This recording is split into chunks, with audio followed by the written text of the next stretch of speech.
think my guy has he's got good, strong, all-around support. He's got labor support. You got the Cal firefighters behind him. Lyuna is with him, and they're really helping him. And he's got some big, strong supporters out there really helping him. They're hanging with him. So, but it's gonna be tough. The guy really, he's a dirty campaigner. He's gonna smear my guy all over the place. He already said, "Oh, my guy had a DUI." Yeah, he did 15 years ago, and he went to Alcoholics Anonymous and had a drink for 15 years. That's badge of courage. That kid's. Right. It's a plus, not a minus. What he went through and pulled himself out. Who's in line to get you a point? Well, I hope Jaime Hurtado. So either during the winter I'll wear gets it. Nicer gloves. And then there's my hands warm, but another guy running as mayor. Really? Running from Calamasa, a libertarian guy. He's quite gifted, and he'll.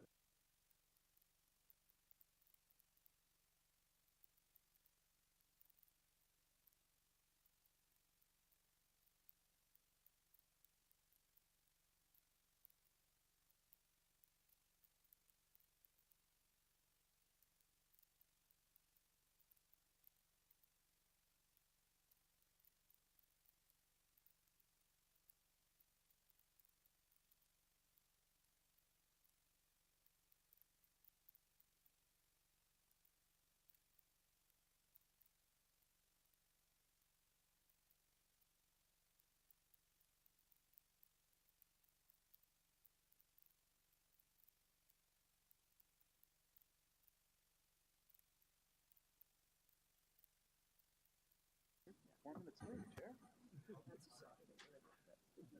like to get everybody's attention so we can call to order the February 2nd, 2018 Governing Board meeting of the South Coast Air Quality Management District.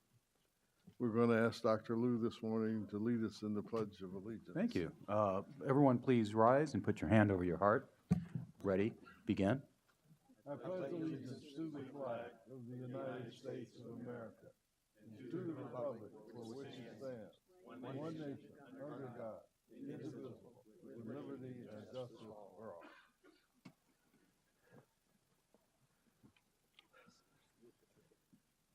Do we have any opening comments by any of my colleagues?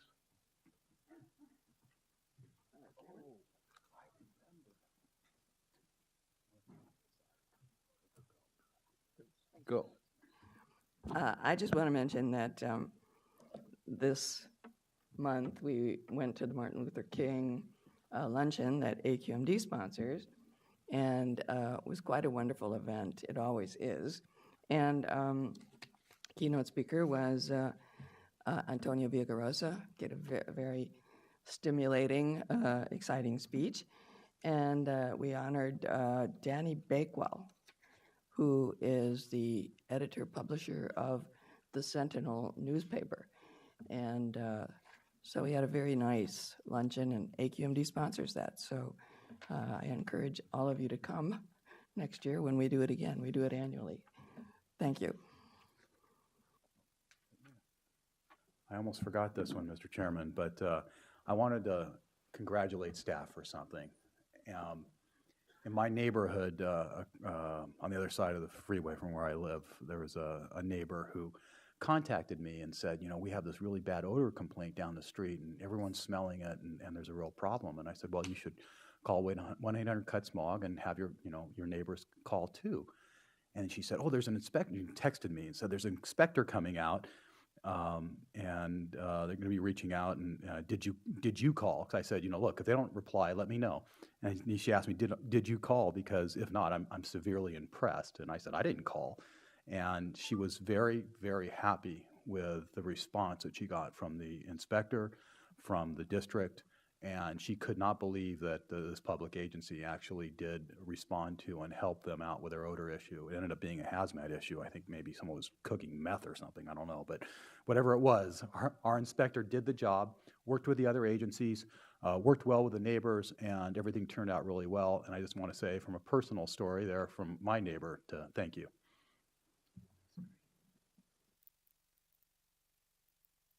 No, it wasn't. Okay. I'm not sure it was meth. I'm just saying that they were afraid that it might have been. Mr. Nastri, do you have any comments this morning? Thank you, Mr. Chairman. My only comments would be that a few housekeeping items, that if people have cell phones with them in the audience, if they could turn their cell phones to silent or vibrate, that would be greatly appreciated.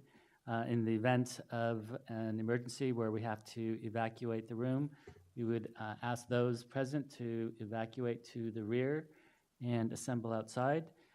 In the event that we have to shelter in place, we ask that you get down, cover your head, and await further instructions. And that's all I have, Mr. Chairman. Thank you very much. At this time, if they could bring the microphone up to the center here, I'd like to,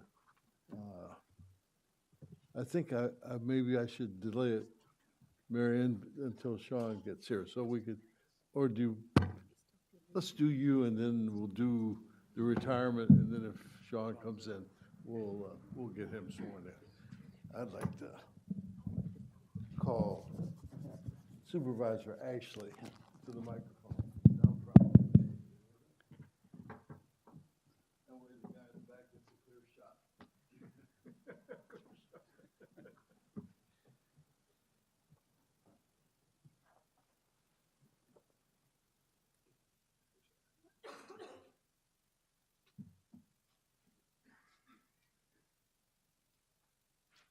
I can't tell you how happy this makes me to do this, even though you're only going to serve a portion of the term because of your retirement. But you've been a great addition to this board, and I'm looking forward to the short time that you're going to serve because you're just outstanding, Marion. You're just a good person, and I think the public is well served not only in your supervisorial district, but here at this board on your attention and participation. Thank you, Chairman. We'll share this. Yep. Maybe we should look out this way, huh? Okay.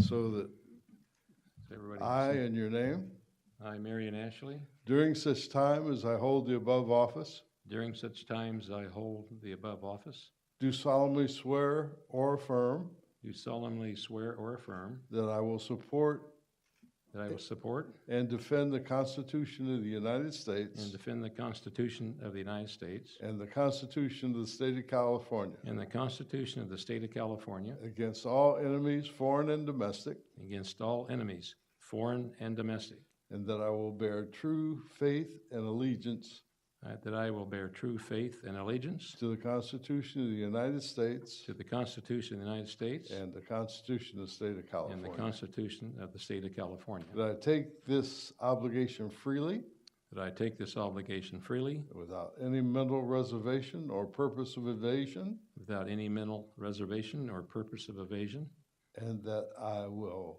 well and faithfully discharge the duties upon which I am about to enter. and that I will well and faithfully discharge the duties upon which I am about to enter. Thank you very much. Thank you, Welcome, Chairman. welcome aboard here. It's a wonderful board. I really enjoyed serving on it, and I just love the enthusiasm you have. You served so many years, and you're doing such a great job. It's a pleasure to serve with you and the rest of this great board. Well, thank you for being here. Okay, now this is not on the agenda, but I guess if we didn't let Kurt get out of here, he'd probably sue us. Would you come down front, Kurt?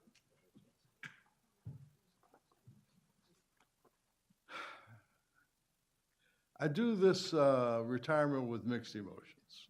You and I have been talking this week, and I can't begin to tell you how much you've meant to me and how much you've meant to this agency over the 29 years that you've served here. But what got me the most, what absolutely got me the most was when Kurt wrote me a note and said in the note that it was an honor to be able to work and do something that makes a difference. And that's what Kurt has done over these 29 years. He has helped make a difference. So I'm going to miss you. You can come by my house anytime. Yvonne's always not nice to all my friends, but you know, maybe she'll like you. and we could go to the movie together and hang out.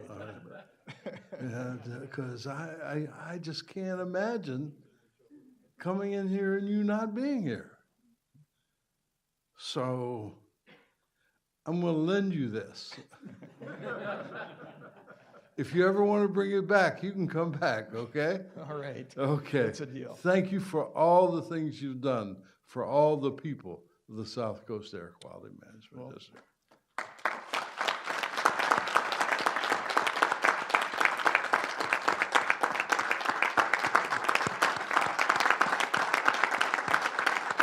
So, Lynn. Well, thank you, Dr. Burke, and thank you for Look the at that. Look at that. thank you for the really kind words. Under your leadership and the leadership of the governing board, and with a really amazing staff, the agency has accomplished great things, and it'll continue to accomplish great things. And I'm just so grateful. I'll be eternally grateful to have been, for a while, a part of it. So thank you very much. A meaningful part. A meaningful. Thank you.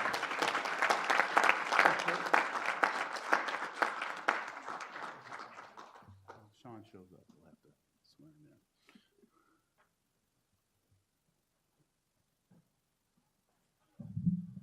you want to make a comment?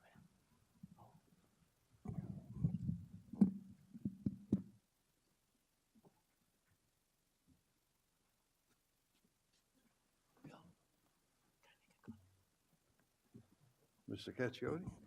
Thanks, Mr. Chair. I just realized, I want to make just one comment. There's an event coming up on Tuesday, February 13th. And if any board members wanted to go or have their sheriffs or police go, Supervisor Hilda and Councilmember Buscaino, on February 13th, Ford's new plug-in hybrid pursuit vehicle will be being tested at Fontana Raceway Speedway. And Matt may be able to help us out on this one, or Lisa. I know it's in the morning, 9 to 11. We've got several chiefs of police coming out. I know our captain who purchased our vehicles are going out. Mayor Benoit's going to be there. I think Mayor McCallum, Supervisor Rutherford. But it's an opportunity for us finally, as so many vehicles, light duty, medium duty are now getting electric, the buses, but in public safety, we've got thousands of vehicles in our district and are still polluting vehicles. So Matt, can you tell us about this program? And if Hilda could get the sheriff there, and Joe could get the chief or some of the people that, Joe was a former police officer, he may want to go out there and test drive. Just a slight correction. So it's a hybrid pursuit vehicle. So Okay. it's rated and it's passed both the Michigan State Police Department test and the LA Sheriff test to become pursuit rated. But it does have idle off, so there are significant emission reductions when it's idling because it's idle off. They are going to be releasing at the same time a plug-in hybrid detective vehicle. That's the one that you were referring to. But the one that will be tested out at the Speedway will be the Pursuit hybrid vehicle. So Matt, it'll basically save, like when I turned my Audi in 16 years ago and still have my Prius, I doubled my gas savings. I've never changed my brakes in 152,000 miles, had the original brakes. So the cost of operations, a reduction in pollution, and the gas savings for all of our agencies will be in the millions of dollars. Would that be correct? I can't guarantee that, but clearly the fleet managers will do the total cost of ownership calculations, and Ford does anticipate there'll be significant cost savings. And Caccioli stopped his car by throwing the anchor out. Yeah, officers might stop a little faster than you do, so we'll see. I was going to say, I wish I could be there. Unfortunately, you changed it to the morning, and we have a Board of Supervisors meeting in the morning, so I'm not going to be able to make it as I've been planning on in the afternoon.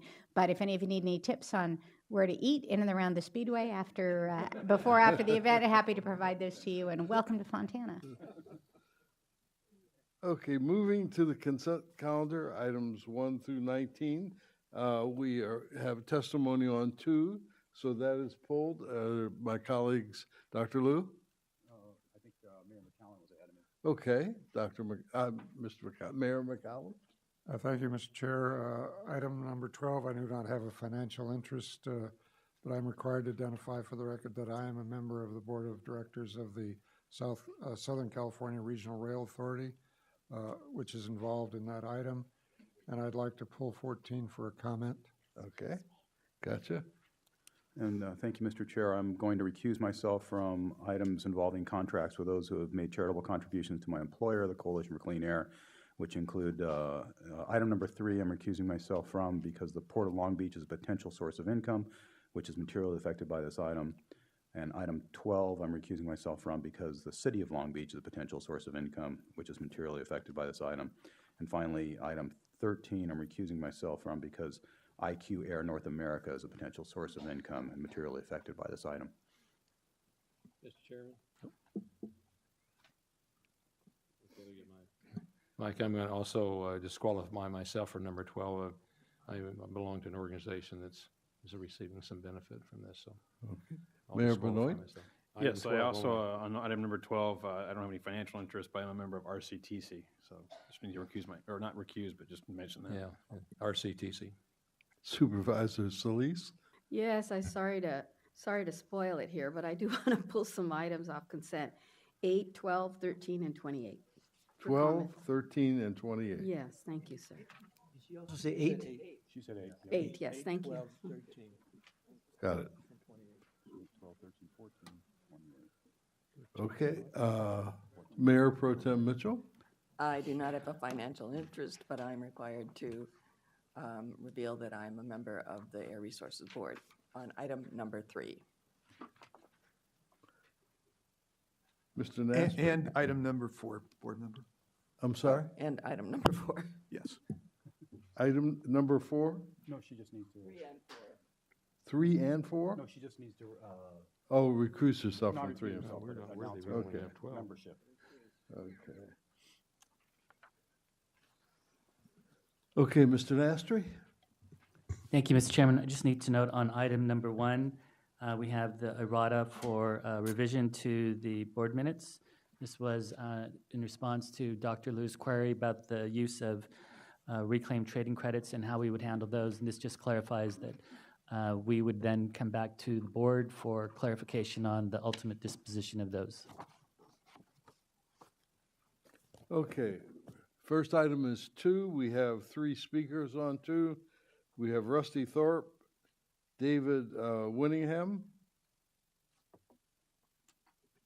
Mr. Chair, should we adopt the rest of the consent calendar? I think I'm going to Deal with these first? Yeah, I'm going to deal with these, and I'm going to take the whole calendar. Can I have those names that I just called who want to testify on item 2?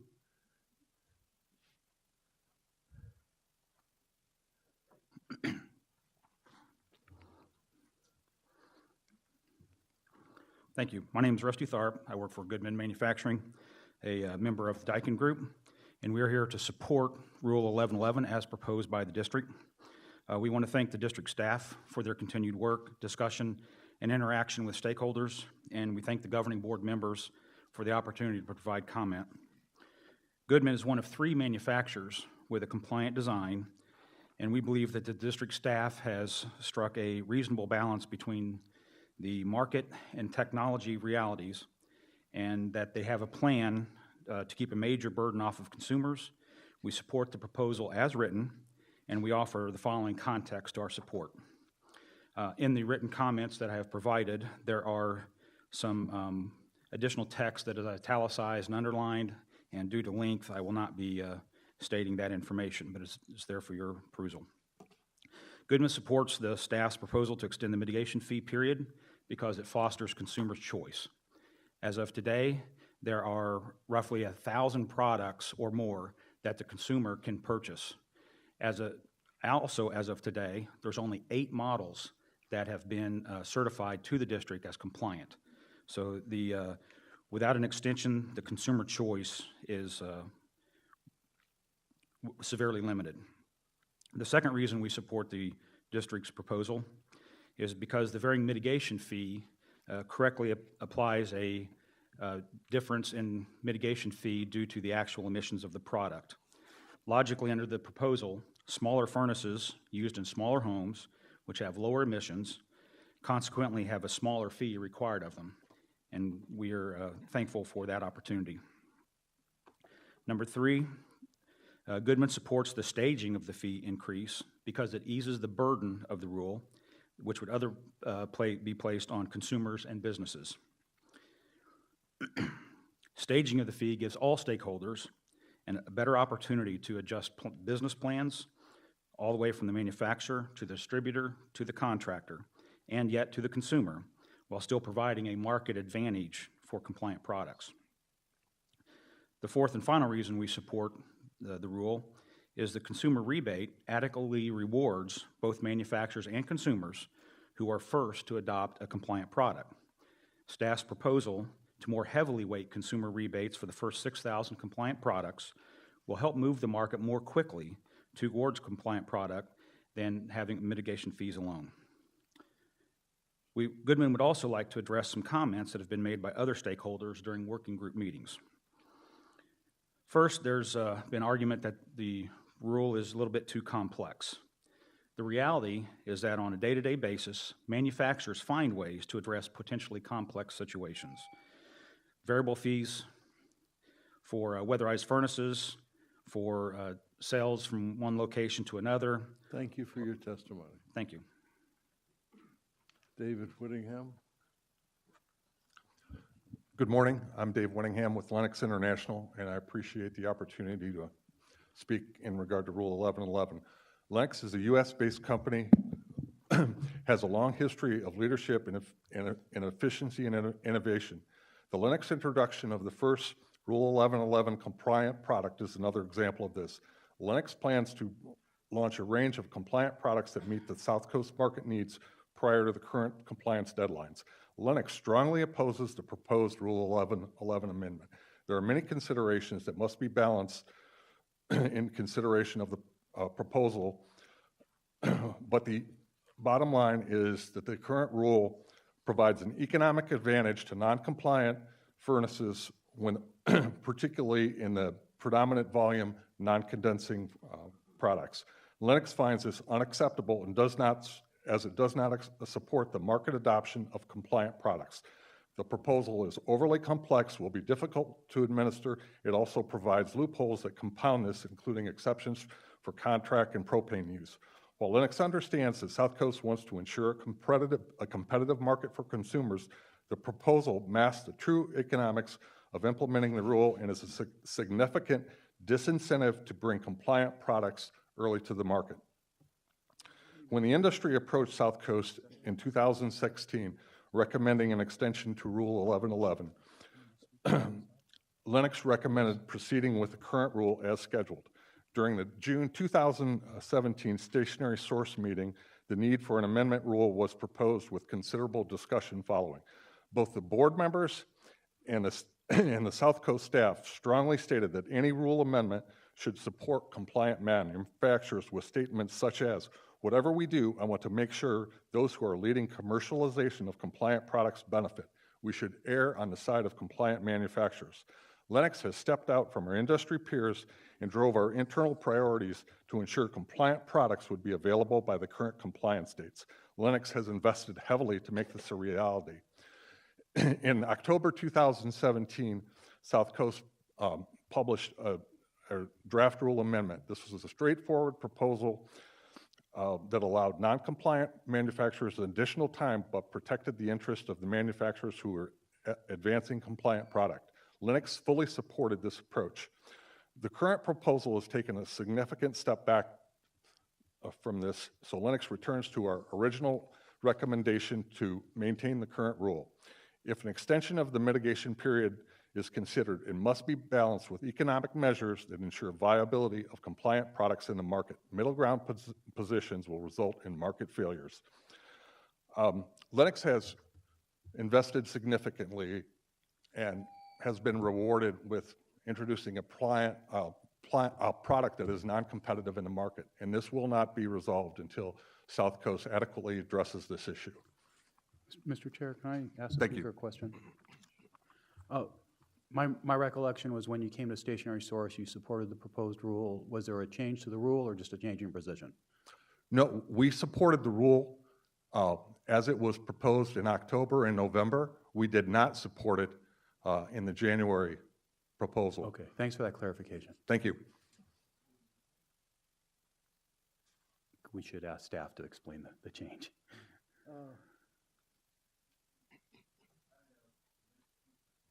Has filled out 5 cards on various consent calendar items. How do I deal with this on the time issue? Well, there's a total of 3 minutes for the consent calendar, so the speaker may be asked how he wishes to allocate his time among those 5 items. Mr. Eder, would you come to the microphone?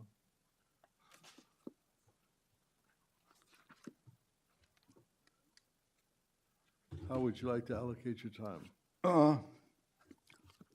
30, 40 seconds to each, I guess, and unless I'm short on one, could add to another. Okay. I don't know. 30 seconds. All right. 30 seconds on each item. He's going to speak on 2, 4, 5, 8, and 13. Mr. Chairman, if I can just recommend put 3 minutes on the clock and have him speak, do however he wants to allocate his time within the 3 minutes. All That's these what items? Yes, sir. That's Yeah, that's do what we all usually the do. items at once. That's a great idea. Easier for the timekeeper as well. Okay. Well, it makes it tougher for me, but the time's running. No,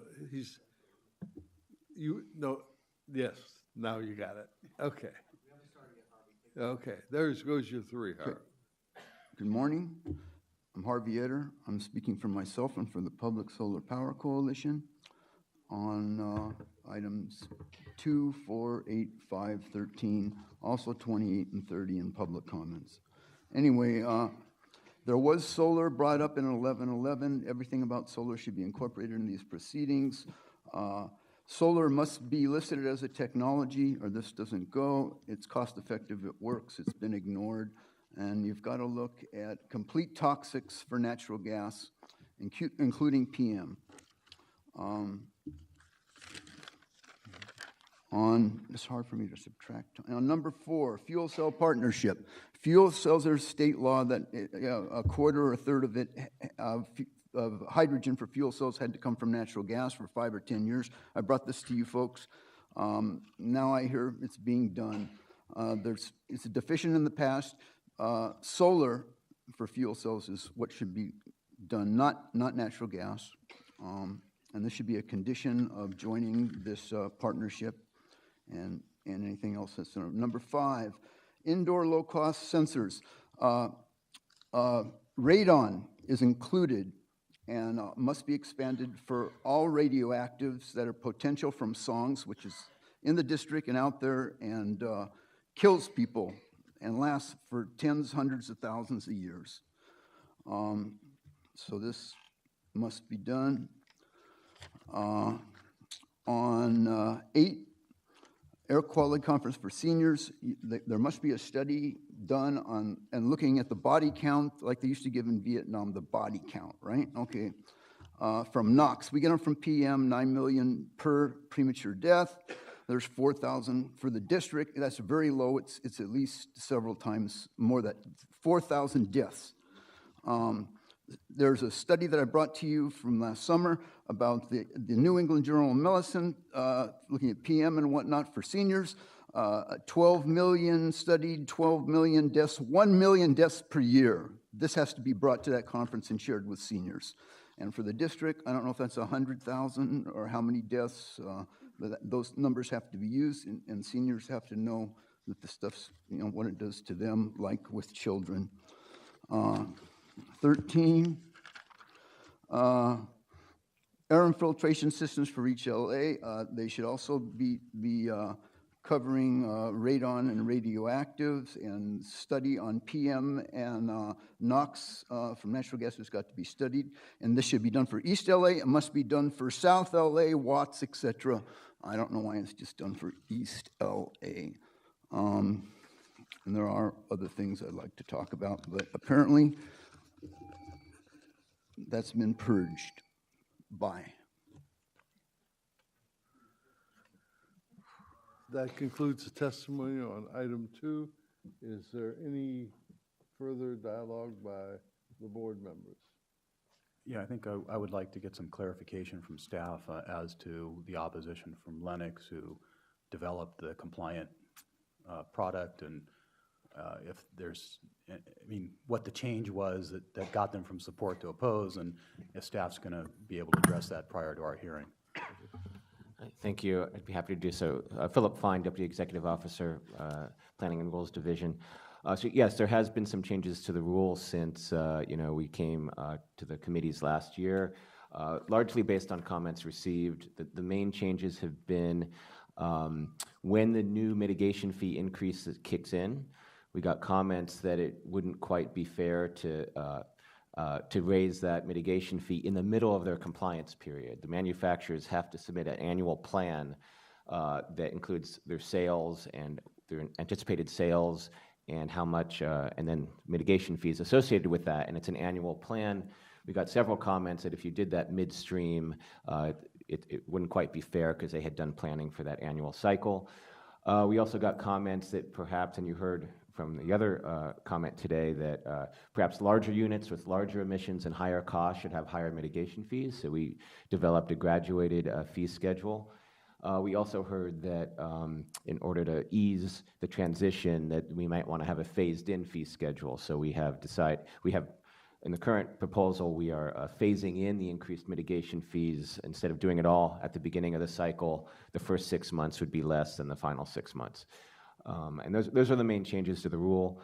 Staff has really been trying to strike a balance between maintaining, having enough consumer choice out there in the market, and not just having, a handful of units available that might not be applicable in all situations, and balancing that with those manufacturers who either already have certified or soon to be certified and commercialized units, and not disadvantaging those. And we've tried to strike the balance, and one of the ways we have is, yes, there is an increase in the mitigation fee, but we've also moved forward with this rebate program that not only helps the manufacturer of compliant units, but also helps lower the cost for the consumers more directly. So we're trying to strike that balance. It's a difficult balance. It's a very competitive industry, and this is just setting the hearing. There's still time for minor tweaks as we go forward this month. We're still meeting with several of the stakeholders. Mr. Chair, I have a question, if I may, on this rule as well.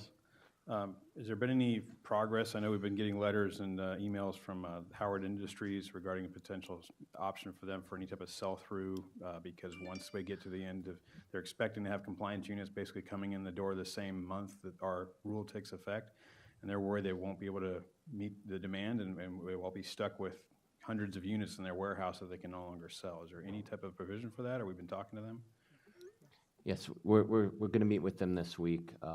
Staff kind of views this, what's going to end up being almost an 18-month mitigation fee period as an extension, and we'll meet with them, but it does seem like that time period and the schedule of compliant units coming to market should provide enough flexibility to handle that inventory issue, but we're going to meet with them and get some more specifics. Yeah, please meet with them. What was described to me is they're barely going to get there, and they want to be there, but they can't. So let's see what we can do. Mr. Chair, just a question for staff too. Sure. Dr. Fine, just so when I get this next month, I'm going to try to balance determining if the extension is appropriate, if it's too long, too short. I know the gentleman from Goodman was here, and he said he's got a compliant design. If you can tell us in the development of this, I noticed it was back in 2009, so it's been like 10 years since we initially did this, and you had another midterm in 2014 or so. How long does it take to commercialize this? Are they close? If they say it's compliant design, does that mean they're ready to go commercialize it tomorrow? Maybe the gentleman or one of our staff could tell us. So just as I consider this over the next month and you still tweak things, I just want to get a feel for, Lennox invested a lot of money to do this.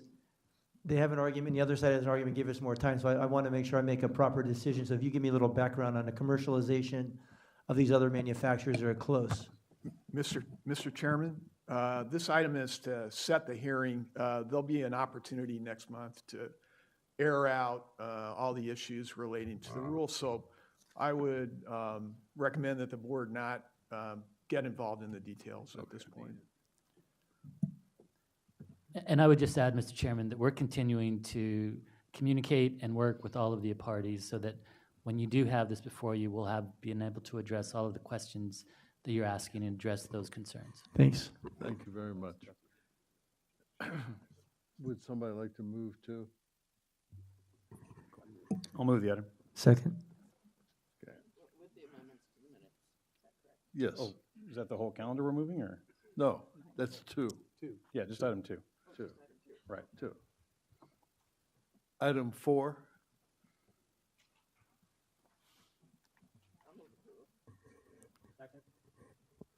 But somebody pulled item 4. I think that was Harvey. That was just a public comment. Oh, so that was, okay. How about 8? Is anybody on the board pulled 8? Yeah, that's. Okay. Supervisor? Yes, thank you, Mr. Chairman. It's really more to thank the staff. I'm glad to see, and I'm a new member, as people know. I'm excited that this event is occurring with our senior citizens. I think they're a potential force in and of themselves. But I just wanted to ask if we are coordinating with organizations like AARP in outreach and really helping to target populations, especially affinity groups, and also if you've worked in the past with LA County Senior and Community Services and our aging division. So thank you, Supervisor. Before you jump in, Derek, it's amazing that you asked that because we were meeting this morning. At 8, we came to meet with some groups about outreach on these very programs. But there's never enough. You know, any suggestions of anything that we might be missing or should be encouraged should be included. So I'm so glad that you brought that up this morning. I'm sorry, Mr. Altor, I didn't mean to jump in front of you there. No problem, Dr. Burke. Supervisor Solis, yes, we are going to do an extensive outreach program to not only get the seniors there, but also to get other co-sponsors, whether it be AARP, some health groups that are interested in reaching out to this demographic. So we will be doing that. We just want to make sure this gets approved before we start doing the outreach. And I would recommend that you reach out to Metro, because we do have discounted fares for seniors, and if they're aware and help advertise, you could probably ask them to also join as a co-sponsor. So I those are the only comments I had, and if there's no further discussion, I'd move the item back to consent. Any opposition to that item? So that item 12? Yes, this was an item I held to. Again, just wanting to ask regarding the kind of assistance that's provided to small cities. I represent about 27 just in my district alone, and I often wonder, sometimes our small cities aren't capable of applying for grants. Is there any way to provide technical assistance to really assure that we're really getting the bulk of these cities that otherwise could benefit from this? Good morning. My name is Ray Gorski. I'm the technical advisor to the MSRC. Firstly, the MSRC does try to coordinate very closely with the South Coast Air Quality Management District, specifically your government and public affairs departments. We get quite a bit of assistance in reaching out to the smaller jurisdictions within the South Coast District because, as you know, this MSRC in and of itself is a relatively small staff. We currently have a program for close to $22 million in which we're working very, very closely on a daily basis with the staff of the South Coast District to ensure that every city which is eligible to participate, irrespective of their size, is fully aware of the program and the options they have underneath the program. Secondly, the MSRC does have retained under contract what we call our outreach coordinator. And this organization is available on a task order basis to go out and do direct and focused outreach to any communities which are either incapable due to the size of their staff or have the lack of technical resources. So again, we're more than positioned to assist any city, again, irrespective of their size and location within the four-county area in pursuing projects under the MSRC opportunities. Thank you. I just wanted to encourage you to reach out to the county, since we do work with 88 cities in the county, and certainly would like to see those underrepresented areas participate more. And if we can do more targeted outreach to the cities, and we know in advance, then we can provide assistance, and that could be a partnership that we can establish. So thank you, Mr. Chair. I don't have any other questions. I have a question following up, Mr. Chair. Sure. And just on the program, Ray, you talked about one of those, a local government match partnership program, which I know has an expiration date of March 2nd, I believe. And that's an issue with a lot of our cities. I represent many of the same ones Supervisor Solis does. And I know as we started a program and gave that deadline, and we brought it up at the San Gabriel Valley Council of Governments meetings 4 times. But I know a lot of the cities, I just got an email back from Rainbow that we've only got 3 of our cities have actually applied, because you have to go through a process, get it approved to the city council. So I hope we would recommend at the February meeting of MSRC, I think Supervisor Solis would support me, to get an extension, because as cities are putting together their budgets, maybe they're going to start meeting in February, March. I know our city, we have it on our agenda for next week, but a lot of the cities we represent, it's just been tough to try to figure out a program, how we get the money to partnerships. So hopefully they would consider an extension for a few months to give our cities time to apply. Well, firstly, I can't speak on behalf of the MSRC, but as staff, we certainly will bring that to the attention of the MSRC. However, I do want everyone to recognize that the program that you're referring to, the Local Government Partnership Program, was designed at inception to be success-oriented, meaning that the language was included in the solicitation, which grants the MSRC the authority to grant whatever extensions they deem appropriate.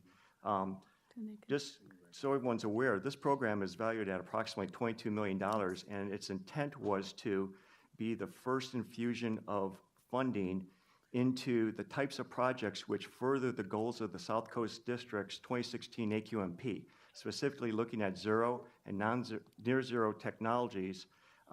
This program is not competitive. The money has been set aside on a pro rata share basis for every city and county that is a recipient of AB 2766 funds. So I can assure you that, again, the intent of this program was to have as our goal 100% participation. And I know that staff will deliver the governing board's recommendation to ensure that ample time is given such that all cities can in fact take advantage of the funding which has been set aside for them. Mr. Chair, Larry's got a comment. Mr. Chair, as the Vice Chair of the MSRC, I can guarantee you we will make sure that everybody gets an opportunity to participate in this program. We have the money, and we want to distribute it to everyone that gets those funds. So, thanks, Mayor. Thank you, Mr. Chair. If I could just say, I thank you for that encouraging comment, and hopefully we'll have enough time so that our cities can partake and understand what it is, because it's a win-win. If $22 million is there, I'd hate to leave anything on the table. Thank you, Mr. Chair. No problem. I'm going to take all the last two. 13. I have 12. Did you have 13, Supervisor? No, I had, my last item was, I believe, 12. Did somebody have 13? Maybe I actually Mr. pulled, Etter I had actually Mr. did Etter pull. had 13. I did pull 13, but if, on 12, sorry, we just approved that. Yeah. So 13, yes, I'm sorry. This has to do with air filtration systems in East LA School regarding Brentag Pacific, which is located actually in my district. There was a settlement agreement. I'd like to get more information about what exactly, how the funds are being expended. $250,000 in this proposal will go to air filtration systems, to Plaza Community Service, to 2 East LA schools. And what I want to understand is how this money that is brought in from a particular area, like East Los Angeles, how it's distributed, who's involved, what the stakeholders are, what the plan is for distribution, and just kind of get some background information initially, and then I'll have more questions. So I'll start out, Supervisor, and Matt will need to chime in, but the monies were brought in pursuant to a settlement agreement with Brentag Pacific. And the settlement was in two parts. There was a civil penalty that they paid to the district, and then there was a supplemental environmental project. The supplemental environmental project didn't describe any specific use for the funds, but in consultation with the administrative committee, it was determined that putting the monies into this fund to be used for filters in the area near where Brentag Pacific was located would be appropriate use for the funding. Could you break down for me what the penalties were, civil as well as the fund? Yeah, so the total penalty, it was I believe over $1 million. I believe it was a $1.25 million with $250,000 going to a SEP. Yes, the total penalty was 1.25. And how is that split up then, is what I want to understand. What portion was set aside for the environmental project? $250,000. And that's all? And the remainder, $1 million, goes where? It goes into the district's general fund. So that's the question I have, Mr. Chair, and for the board, is that in many cases in places like this area, it's also near Exide. We're still litigating that. I'm looking at relief in a way that the air quality district could really have a greater impact. So when funding is coming from penalties, civil penalties, and likewise, that they stay, if possible, in areas that are very distressed. This is an area that is, yes. But I'd like to know why the remaining amount, the $1 million, can't also be spread over the particular impacted area. And I'm not familiar how the calculation was made in terms of the targeted neighborhoods. What's the radius? Is it is it a mile radius, or what is it? What households, what businesses, parks, schools? There are public schools also that are along that area. And I'm trying to ask you a question as to whether we can perhaps expand the program and to actually do a little bit more than just the air filters. There's probably other mitigations, and maybe the district has done different things in different ways to help provide mitigation and alleviate these compounds that have been spewed in that particular area. So whether it's not just outreach, but actually things that I think can help benefit the households, the residents, and even the workers that live in the surrounding area that may be impacted. Right. I mean, that certainly is a policy that the board could adopt. But this, again, this penalty was developed pursuant to the existing SEP policy that does call for the SEP funds to be used, and if possible, in the area where a particular violation occurs. So my question then, Mr. Chair, is I'd like to try to amend this and ask for a report back with plans of how we could, if there's agreement on the board, to potentially look at how, when funding does come back in this manner, in particular areas that are hard hit, how we could expand that amount. Instead of for example, for all I know, 250,000 may just be a number that somebody pulled out. Why couldn't we provide more of the relief to this area? Because it is heavily impacted. There are many, many issues, and I know they're not all related just to this one settlement. However, I do think, in all fairness, that we should be looking at trying to expand remedies there to the best of our abilities as a board. So thank you, Supervisor Solis. Just so that I can clarify, so oftentimes in an environmental case, there'll be a penalty imposed. The penalty will then be recognized, and it's up to the board to decide how to utilize those funds. The SEPs, the supplemental environmental projects, are in addition to, and oftentimes those have a direct nexus to the violation and to a benefit. So in this particular case, the settlement fund, the $250,000, is available and at the board's direction made available for use in the clean school filters. With regards to the other penalty funds, the board actually considers those issues. So if it's the board's pleasure to perhaps come back with suggestions in terms of what we might be able to do with regards to your specific request, staff would be more than happy to do that.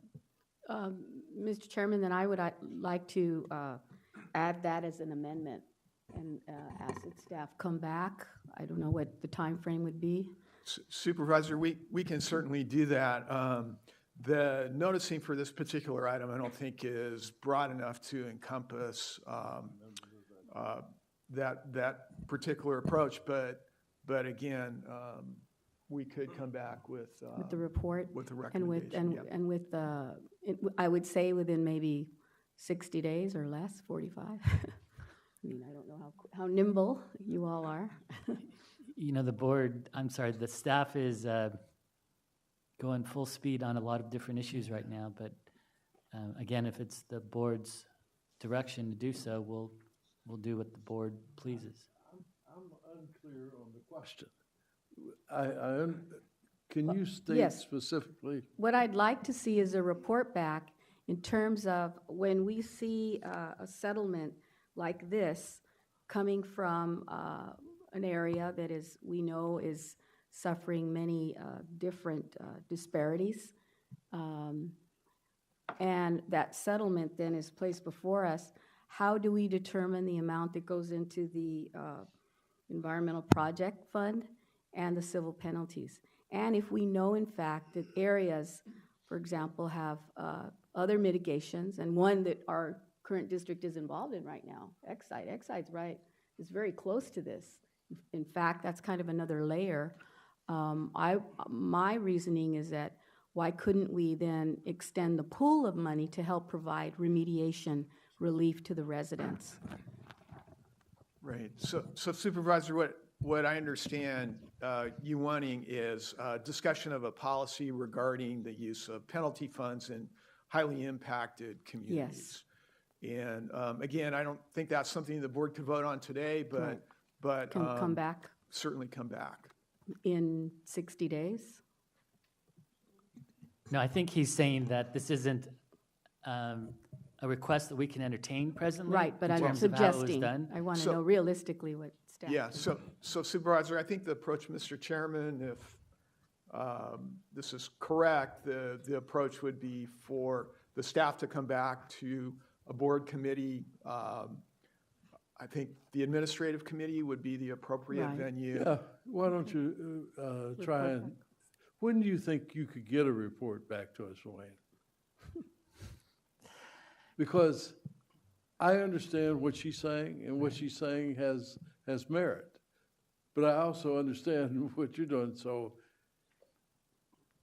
what she hasn't experienced yet is that all the mitigation money comes here. So if there was something that was in the area of Exide, you could bring that up, and we could redirect that from the rostrum here. Right. So I don't think she wants to place on you an impossible deadline, but she wants a reasonable deadline. Right. And to report back, I guess, to the administrative committee.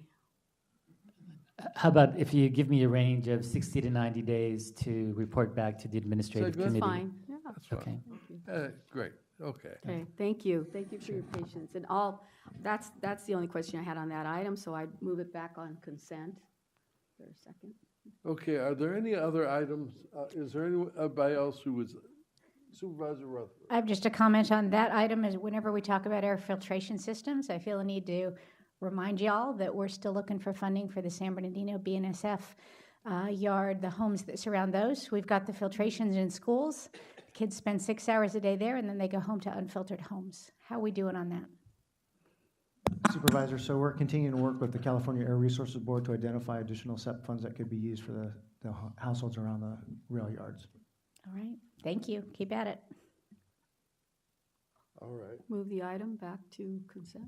So, Mr. Chair, I have just a comment Mr. that I want to Roberts. make too. As this goes to administrative committee, I think that it's important for us to remember that the air emissions don't always just stick in the area where they originate. And even though I don't represent the counties of Riverside or San Bernardino, I know that a lot of the emissions that come from our two coastal counties here, Orange County and Los Angeles County, that the air impacts end up in those counties. And so, I think that as you're discussing this, that's a really important factor to keep in mind. So as we're looking at particularly this $1.25 million, $250,000 goes into that most impacted area around where the violation occurred. The other $1 million currently is going into the general fund, which could go into LA County, into that specific area, but it might go into some other areas that are impacted by the same violation there. So I just want to make sure that conversation occurs at the administrative committee. right. Thank you, and Mr. Chair. I think that when the staff goes back to the report, obviously that'll be the time and the place for the interjection of that information into that. So now we have covered, to my knowledge, all the items on the consent calendar. So I'll take a motion on the entire consent calendar. Move approval, Mr. Chair. Second. And that's with all the amendments made, including Supervisor Solis's amendment. And Ms. the errata Mitchell's, sheet. did you have an amendment? Right.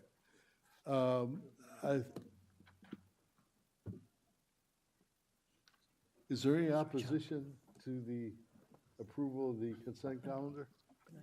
McAllen pulled number 14. No, that's 1 through 19. Yeah, Mr. Chair, I did have a comment on 14 I pulled. Okay, I'm sorry, sir. That's all right.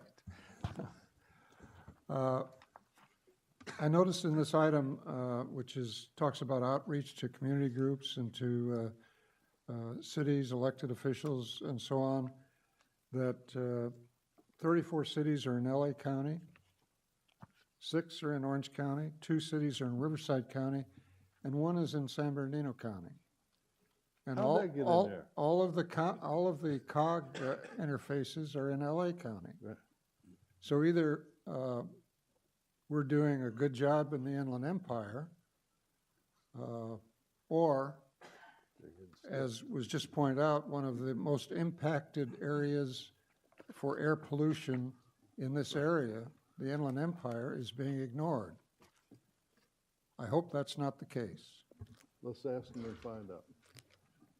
I like to think we're doing a good job, and certainly San Bernardino and the Inland Empire is not being ignored. We do a fair amount of outreach in that area, and I think that you're going to see even a lot more occur with the addition of ARB's headquarters in Riverside. So the Inland Empire as a partner is a big area of focus. I think one of the other aspects where you're going to see enhanced and increased outreach is actually through implementation of AB 617. And in fact, one of the things that we had just talked about was the utilization of those funds to help some of the stationary sources. The $250 million, the $108 million that's coming to the district for mitigation of localized air quality impacts this year has to be dedicated toward the mobile source. But there's discussion in the legislature to expand that to stationary sources. So we see a tremendous opportunity to work with those communities, whether they be in Los Angeles, whether they be in Riverside, whether they be in San Bernardino or Orange counties. We see greater opportunities presenting themselves, and we'll continue to pursue those. I think the mayor makes a good point in the fact that, when you say one, that the visual of that is not good. Well, and I'm not calling for regulators to descend upon San Bernardino County. Yeah, I understand that. I understand that. So, Dr. Burke, if I could just address that. Over here, Derek. Yes. So, Mayor McCallum, What you see in December, as we know, is part of the holiday season. My staff member that takes care of San Bernardino County, part of the time he was on vacation. But I agree with you, we will do a better job in the future. Okay, then we have a motion and a second on these 19 items. Is there any objection to approval? Hearing none, they are approved. Items 21 through 27. Move approval. Second. Is there any opposition to items 21 through 27? Hearing none, those items are approved. Item 28, we have a presentation. Good morning, Dr. Burke, members of the board. I'm Jason Lowe, Assistant Deputy Executive Officer for Science Technology Advancement. It's my pleasure today to present on the update for current and upcoming community air toxics monitoring efforts.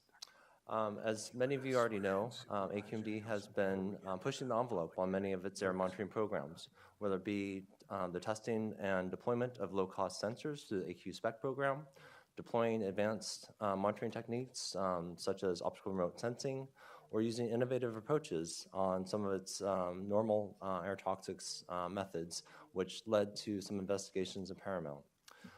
Today's presentation will focus on how a lot of these individual programs will be combined to be an integral part of the upcoming initiatives to form a comprehensive air toxic strategy.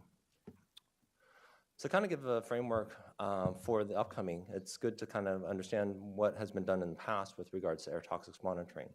The top three projects on the slide, MATES 1 through 4, the California Toxics Air Contaminants Monitoring, and the EPA program for the National Air Toxics Trend Stations all provide a good baseline and trending of regionally mixed air toxics within the basin.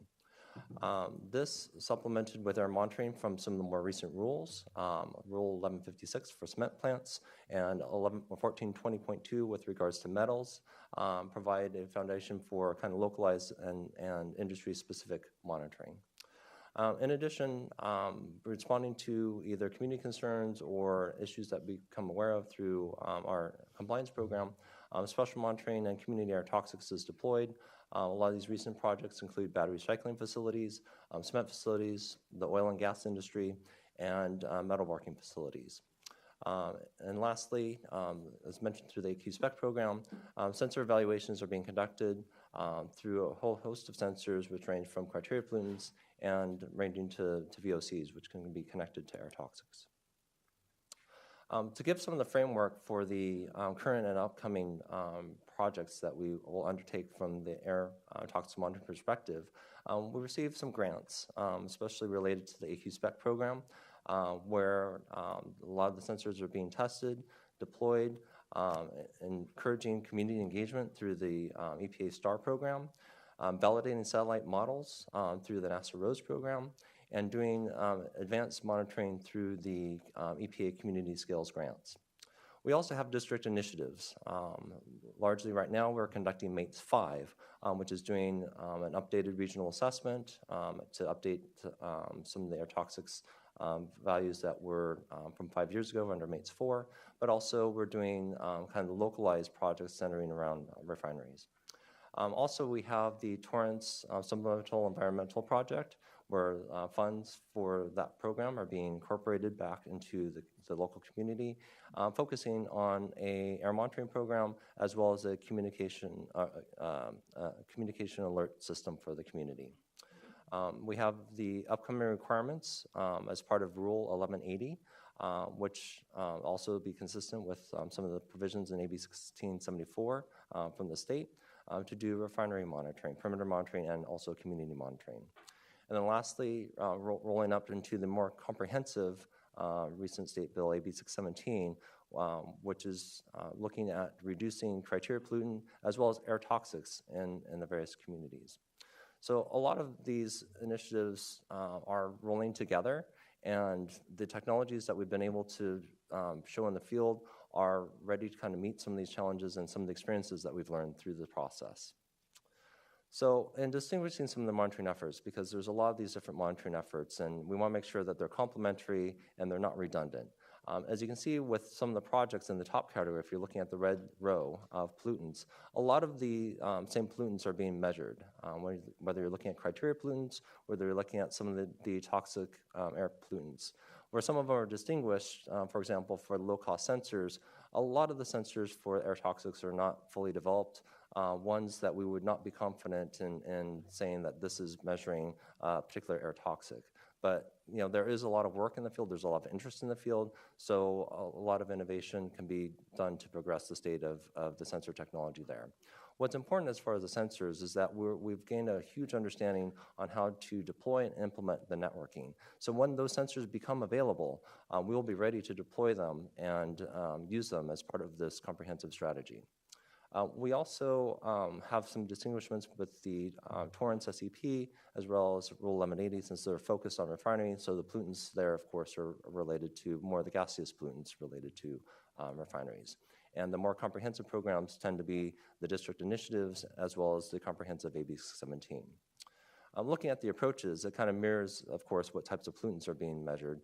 So the more specific ones would be under the AQ-SPEC program for low-cost sensors, and then instrumentation and methodologies that are related to refineries for both the Torrance SEP as well as Rule 1180.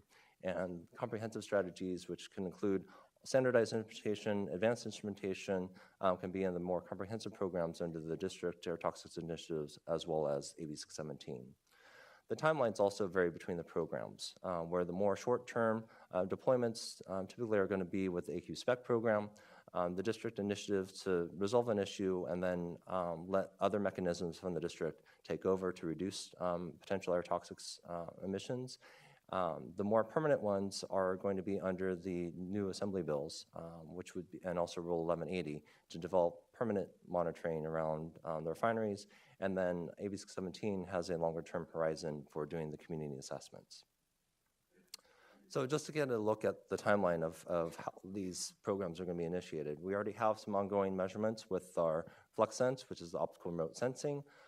We have initiated MATES 5. It started January 1st as far as looking at the collection of samples and analysis of samples for the region-wide portion of that program. The Community Air Toxics Initiative, which was collection from extension from Paramount going into Compton, we are continuing that and those efforts and investigations, and of course the continued deployment under the AQ-SPEC program. What we have on the horizon is the AB 617 as a statewide plan that we're giving input to becomes finalized later this year in October, and then we have to implement later on next year. And looking at the Rule 1180, once the air monitoring plans are in and approved, they have 1 year to essentially implement the permanent monitoring and also the community monitoring. So a lot of these things are building. There's that progression that I talked about in terms of having these individual programs. So I'll highlight a couple examples of how that is being done. And we'll start with the capabilities using the sensor networks. So AQ-SPEC started in 2014 under the testing and evaluation of low-cost sensors.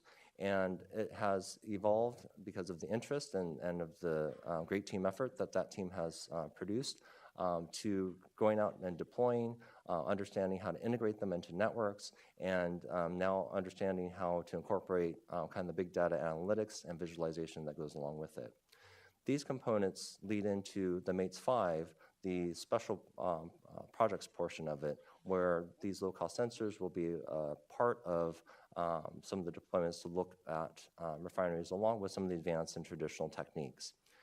Later on, as we learn a little bit more about that combined approach, we can use that lessons learned as part of the AB 617 deployment. To kind of give an example of that progression, in October 2016, EPA gave us some sensors called SPODs to evaluate. And the team, AQ-SPEC team, evaluated the sensors and made a lot of improvements to the device. Basically, they upgraded the VOC sensor so it could be more accurate. They also added a PM sensor so it would provides an extra utility for the measurements. What I have here is kind of the upgraded sensor that AQSpec had designed. Note the chassis itself was 3D printed in-house by a 3D printer that we have, so we can customize the deployment sensors and integrate the hardware into it. So it's again kind of showing the innovativeness that we can try to have extra tools to be able to have in our arsenal of doing the assessments of communities. From there, we did a test case in 2017 at a local refinery to give kind of that real-world experience of how to deploy this in a real-world setting for the data collection as well as networking to kind of do the evaluation. And at this point, we're doing the development of the visualization. So once we can get the data streams from the sensors, we're ready to present it, put it live on the website, and have it ready for public viewing. So now going to kind of the more comprehensive approach where we're taking a look at our air toxics monitoring as well as our response. We're going to combine two elements, a lot of what we learned from MATES 5 along with what we've learned in our community air toxics initiative. From MATES 5, again, it kind of provides the background values for giving an idea of what regionally mixed air, what people would tend to expect to breathe when breathing air just without local sources. That gives us a benchmark, so when we go out to local communities to assess the air that they're breathing, to see how high or if it's consistent with what we see in the regional ambient air. And the approaches that we learned, as I'll move to the next slide, as far as when we go into local communities, we do the monitoring. If we see some elevated levels of pollutants that reach health concern, then we can go in with other actions to go on site, do on-site measurements such as source test, and do on-site inspections to determine what sources are there. One thing that we learned, of course, in Paramount was that there's a lot of unknown sources that we may not be aware of. And a lot of these programs may be helpful in finding out if there's other potential health hazards that may be affecting the communities. So a lot of things that we learned in Paramount include being transparent and accessible. It builds a lot of goodwill with the community that's involved, and it creates a two-way dialogue. I mean, we learn a lot from the community as well, just from an agency's perspective, and even speaking from the monitoring perspective. They can give some insight of where potential sources are, and we can provide some service to try to assess what is nearby. We learned that we wanted to share the information promptly because there's a lot of concern, especially with regards to levels that may be near health concern or above certain standards. And to try to tone down our language, we had a lot of feedback from Board Member Mitchell, which we appreciated, and we've incorporated into our communication devices, both verbally as well as through written. We also learned that we need to collaborate. Although our agency has a lot of, we have a lot of experience, we have a lot of the advanced techniques, but when we're looking at jurisdiction, when we're looking at monitoring techniques, we still learn a lot from our partners at the California Air Resources Board. When we work together at Liso Canyon, they provide extra support, whether it be equipment or supplies, and also staff time to help support some of our initiatives. They also help out with joint inspections. They bring extra eyes, which are always welcome. Because sometimes indicators for another unit can give an indicator for something that would be of potential air quality concern for us. And we go for a solution-oriented methodology, where we're looking at the data and making strong confidence that we can connect a potential air quality concern to a scientific foundation before we move in. And a lot of these elements are combined as we move forward under the AB 617, which is calling out for that criteria pollutant and air toxics reduction in the communities. So the last example is kind of the most comprehensive one, and because it can highlight basically all of these concepts together, and that's with refinery-related monitoring. So we started off doing some demonstration projects with FluxSense, or optical remote sensing techniques. And we learned that we can use that as far as not only showing that it could be used and demonstrated as a good technique to determine some of the emissions around refineries, but we can also use it as a tool in the community. This will be connected in MATES 5, as mentioned earlier, with some of the low-cost sensor technologies to be part of a package, which I'll get into after this in more detail. Lessons that we can learn from these short-term deployments can then be incorporated into that SCP for the Torrance area for their communications and air monitoring strategy, which then can fold into the long-term permanent monitoring provisions under 1180. So just kind of briefly go over the story for the optical remote sensing. The demonstration project was done in 2013 at a refinery, and it basically showed that there is good promise for the technology to do an evaluation of air toxics around refineries. That study led to say we wanted to do more to see if it could be more robust under different conditions and longer time frames. So there are 3 projects. The first project was looking at refineries. The second project looking at local sources, such as local oil and gas, which include gas stations, and also looking at shipboard emissions. And some of the studies there indicated that with more measurements and whatnot, that there was some discrepancies in what we would see under observation versus what would be calculated with a lot of caveats in terms of, again, these measurements were done specific times rather than continuous, but it does lead to itself to have more done with that, and MATES 5 will do that. And leading on to more recent studies in December, where we deployed some of this technology for the coastal portion. So under MATES 5, we're incorporating a lot of these technologies. I'll just quickly go through maybe this slide, and I'll skip towards the end. We're combining flight measurements, mobile laboratory through the optical remote sensing, and then deploying optical tent over specific sources such as refinery, and then deploying the sensor networks to have kind of this combined package of different techniques so we can get a better understanding of what the most appropriate uses are for measuring at refineries. The flight measurements are important to kind of get a survey to let us know are there any hotspots connected to not only refineries but also other areas within the district.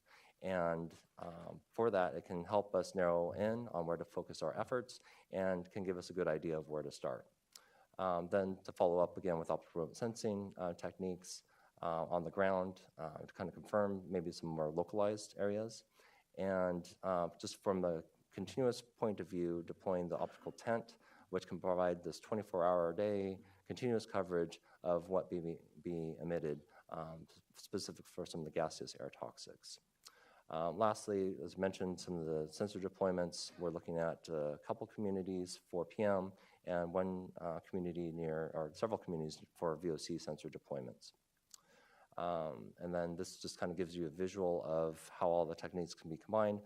Again, for every refinery, not all techniques are deployed. It's all very scalable depending on what is most appropriate for that particular refinery or source. At the end of the day, what we're trying to do, well, let me go over the update for the Torrance refinery SEP. So right now, the projects, the money for the projects have been prioritized, and the 2 things that were selected through that process were the community alert system and the fence line monitoring.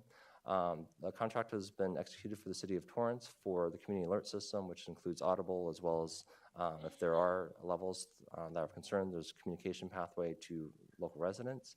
And also we're currently negotiating for the contract and developing the contract with Sonoma Technology for the deployment of the fence line community monitoring. And then the Comprehensive Air Toxics Program is basically to do several things: to improve the estimates of air toxics to the community, to apply some of these techniques to certain facilities to improve their leak detection capability, which will allow prompter action to reduce emissions if they're there, and help assess some of the inventories, both from a perspective of validating, but also, again, we may make new discoveries that may be incorporated into kind of the air toxics district-wide inventory. Information for this has already been used and will be used for informing future policy decision, whether new rules need to be implemented or other considerations be looked at. And lastly, Wherever we don't have the authority, if we have incentive monies, maybe we can use that as a tool to reduce toxic emissions. And at that point, I'll take any questions. Thank you very much. We have 2 board members who have questions, and then we had 1 public testimony slip. So we'll start with Dr. Parker. Good morning, Mr. Long. Morning. You mentioned the refineries. My question is directly related to the 2 refineries that use hydrogen fluoride. It's my understanding that the monitors that are there today can only go up to 10 parts per million relative to any toxic chemical that has been released. And we have had certain situations itself that have occurred at those refineries that have reached that maximum. Are there any monitors out there now that will basically measure up higher? The reason why we're concerned about this is because they could have actually gone over 10. The reports that we've gotten back have shown only the maximum. So in our overall monitoring thing and research that we're doing, are there any on the market today that will go beyond that of measuring of 10 parts per million? I'm not aware at this moment. However, I do know as part of 1180, HF will have to be included as part of the perimeter monitoring. It's something that would be likely included in the community. I am aware of electrochemical sensors, but some of them are probably in the ppm detection limit as you had mentioned, but it's something that as we move forward with that implementation for 1180, we'll look at closely of other technologies that can get us there. Okay, does anyone know that the answer to this question? So Dr. Parker, with regards to the HF detection systems, right now both of the facilities are in essence going through revisions in those monitoring detection systems. As we found out that the limit on the one sensor is 10, the issue that we've been having has to do with the trigger and the notification. We've gotten a number of false results lately where we'll send out inspectors, they'll go work with the refinery workers.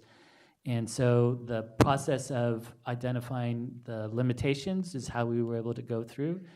So we're looking at that whole process in terms of increasing the range in which those detectors are there.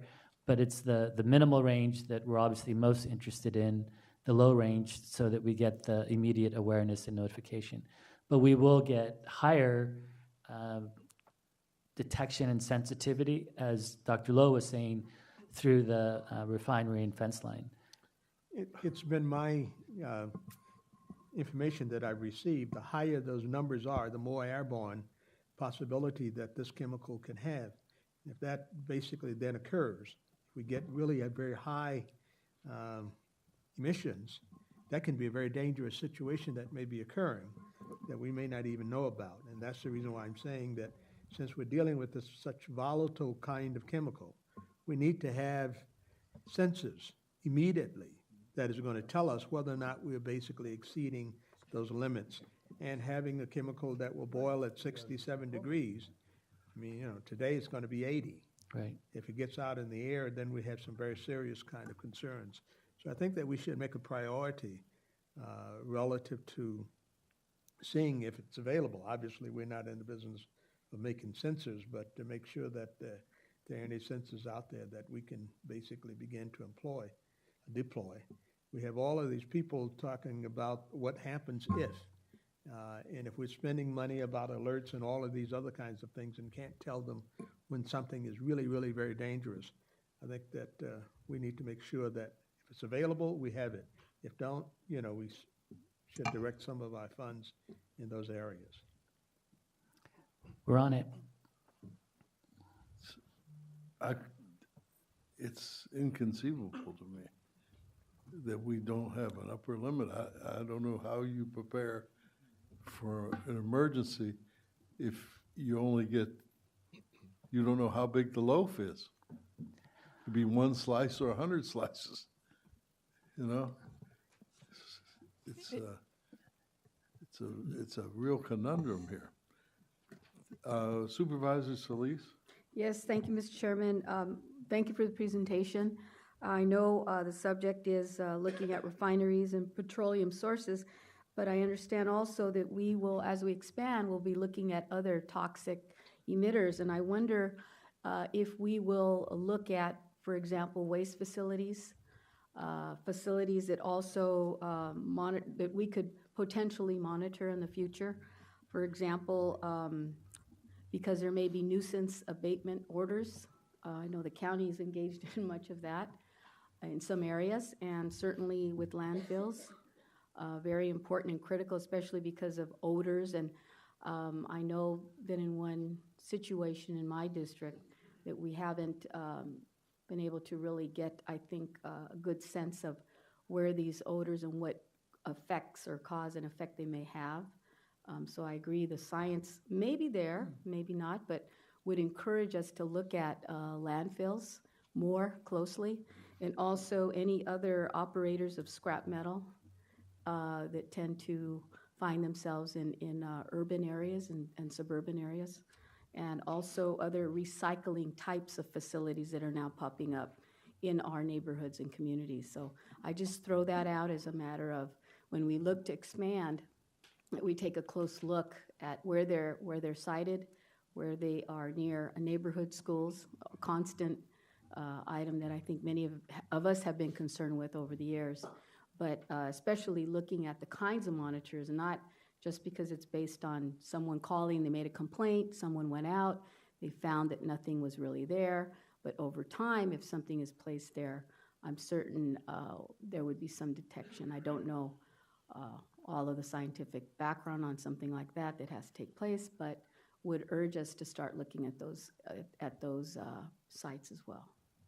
Supervisor, I would just add that AB 617 is really designed to focus in on the communities and identifying and prioritizing communities that are the recipients of a lot of the investments in terms of monitoring is going on right now.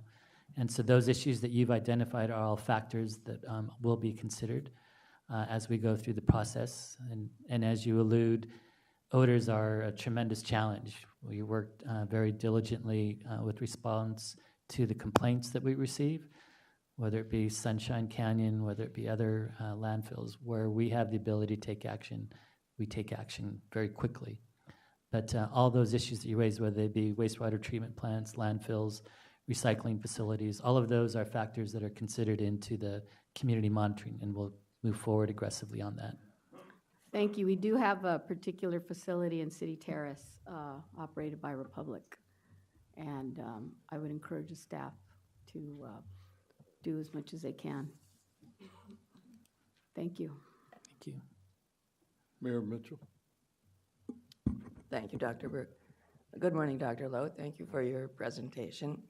I have two questions, and they're more technical related, technology related.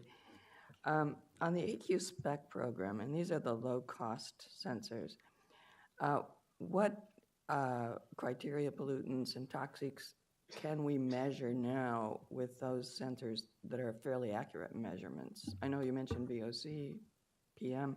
Is that it? Are there more, or what is the status? The AQ SPEC program is basically evaluated every sensor that's on the market, and that includes from pollutants from ozone down to VOCs.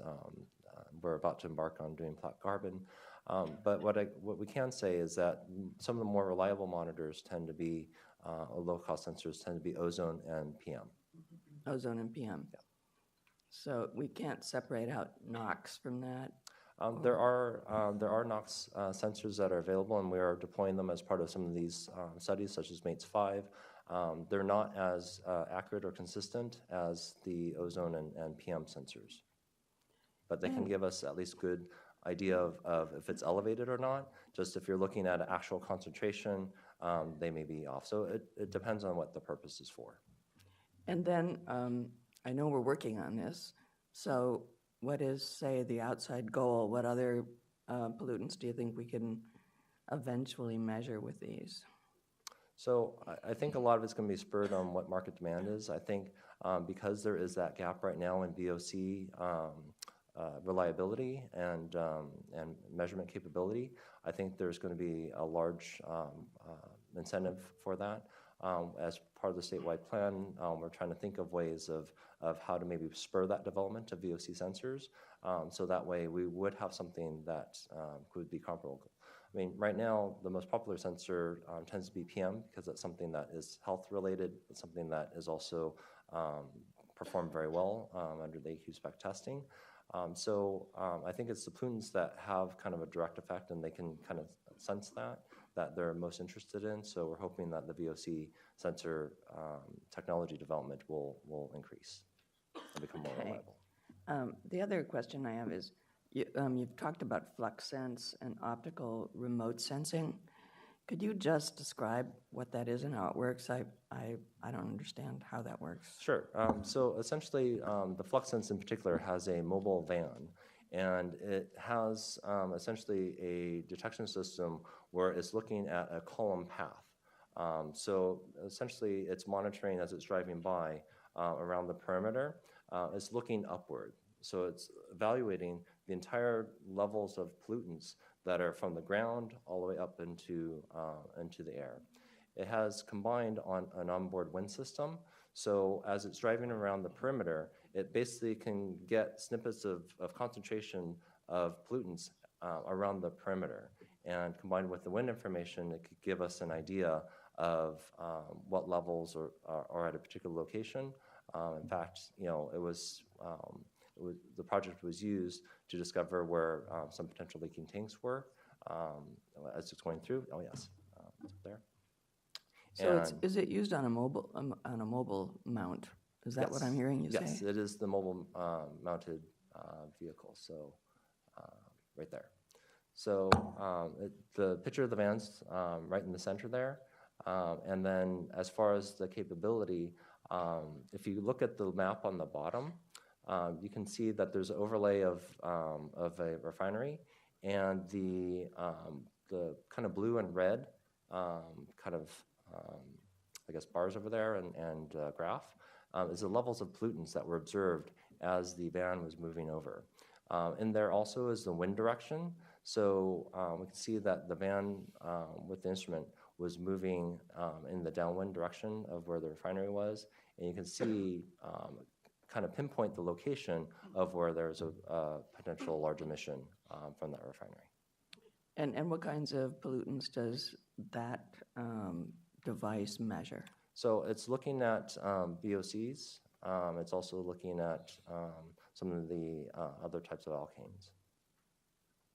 Toxics? Does it measure toxics? There's some onboard instrumentation that can do benzene, for example, but it's an inferred rather than a direct measurement.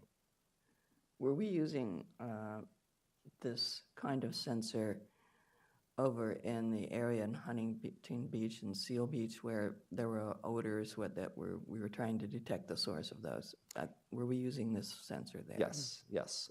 So we did deploy this technology, an experiment demonstration to do we mounted one on a boat, as well as having a sister system on land to see if we can correlate some of what we would see from offshore sources to see if any of it would carry over to the land. Unfortunately, during the time of the demonstration project, we had the Santa Ana winds, so the winds were not blowing in a desirable direction.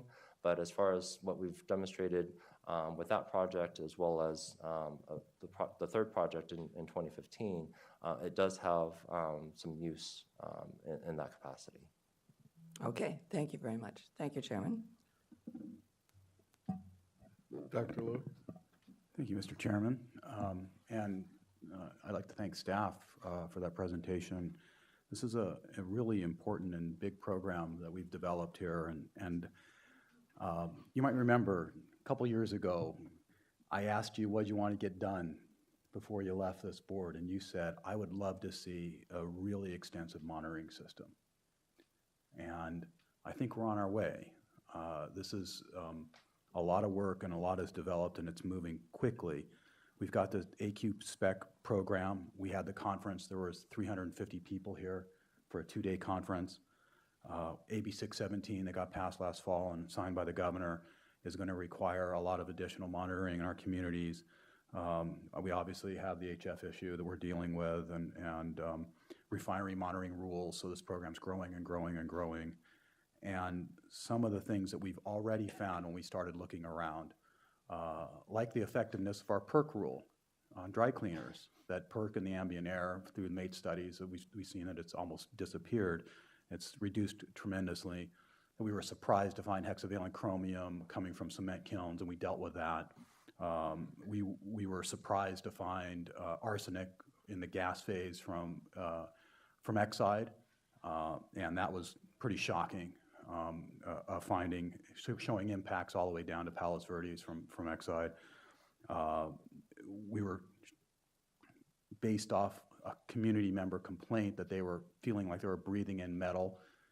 We went and monitored in Paramount. We found hexavalent chromium there. It led to all this monitoring and all these actions against these facilities. And then the refineries, we went out and found a leaking tank, showed it to them, and they fixed it. We found a leaking underground pipe, which who knows when that would have been discovered, and they fixed it. And then I was very surprised at an environmental justice enforcement meeting a couple of weeks ago to find out that the FluxSense study had been finalized. And then I looked at the table of what was discovered and discovered that those BTEX measurements were on average 6 times higher than the refineries had reported. And the inferred benzene measurements were 34 times higher than the emissions inventory had indicated. So I'm a little concerned about that. And I'm also concerned that the board has to keep up with this. We usually report this to the Stationary Source Committee, but our meetings always go long and we don't have the time to dedicate to this. So, Mr. Chairman, I think we need to figure out a way to stay on top of this as a board a little better than we are, because it's so important and it's growing so fast. And I'm not sure what you think might be a good idea. I know we have a lot of committees already, but maybe a committee or some other way for us to check in more regularly to keep up on this might be a good idea. There's no question that for the past couple of decades, I've been on this monitoring thing. But technology is changing faster than the old man can keep up with it. So when I started, what I wanted was fence line monitoring simultaneously recorded in this building so we'd know instantly when there was. Now, you know, they're talking about drones and optical scanners and things of that nature.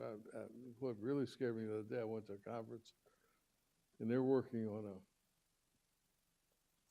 chip to put in children's brains so that if you want to be a lawyer like Sean Nelson, they put this chip in your brain and they download it, and you don't have to go to law school anymore because you just have the information. So as big a thing as this is, you know, I don't know how we plan something that's huge that's not outdated by the time we get there.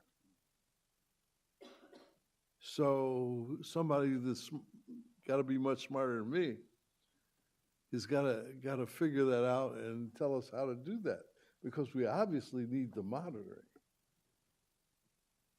This thing that Dr. Parker is working on with the refineries, that's one of the scariest things I've ever. That's like out of a horror movie. Boils at 67 degrees Fahrenheit, which is any day in Southern California, and goes into the atmosphere, and we don't have the ability to monitor how much it gets to a certain level, and that's the highest our monitors go. So we could be having tons of this stuff going into the air, and it's like this eats your bones. Come in contact with it, and it eats your bones almost instantaneously.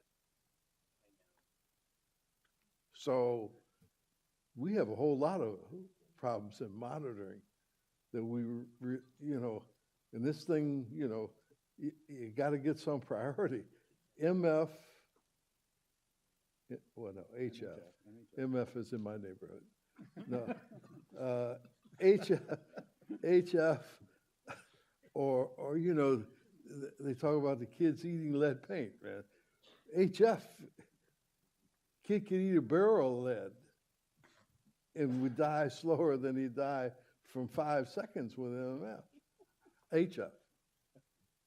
So we have to do a job of getting prioritized and figure out how to get a applicable size system for monitoring. It's more than a notion. And I applaud you. Every time you make a presentation, it's always very concise, and you break it down so even a guy like me can understand it. So, I really appreciate that. So, thank you for your testimony. Supervisor Ruffer? Dr. Burke, you make a great point that these monitoring programs need to be extensive, and they require a lot of work on the board's part and even more work on our staff's part. So let's talk about the money.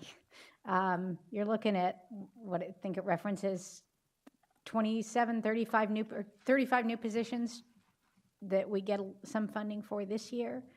What about next year? What about 5 years from now as the science progresses and we add more and more of these?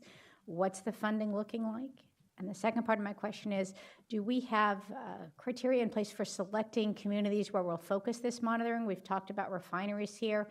I'll go back to the rail yard I mentioned earlier and communities out in my neighborhood that need that sort of monitoring as well. How are we going to be selecting those? Yeah, so the actual selection criteria for communities is what's actually being worked out in conjunction with ARB, other districts, community groups, as well as industry and other NGO groups. The approach that we've taken thus far is really sort of predicated on a number of factors. The availability of funding is key for us in order to implement and to move forward. We need to be able to spend the money so that we can show that there's an ongoing need. So part of the challenge that we have this first year of that program, and in part of which we're very fortunate because of past efforts, is we have a good understanding of pollution, air pollution, and toxics to a certain extent through the MATES program, through all the other monitoring programs that we have in place. So we can identify what we're calling our no regrets. Areas, for instance, in the ports, certain areas near the rail yard, certain areas along some of the transportation corridors where we know that there's elevated risk. We've worked with many of these communities over that. Having said that, we want to be able to go into these communities and make sure that we're getting the emission reductions that provide the health benefits.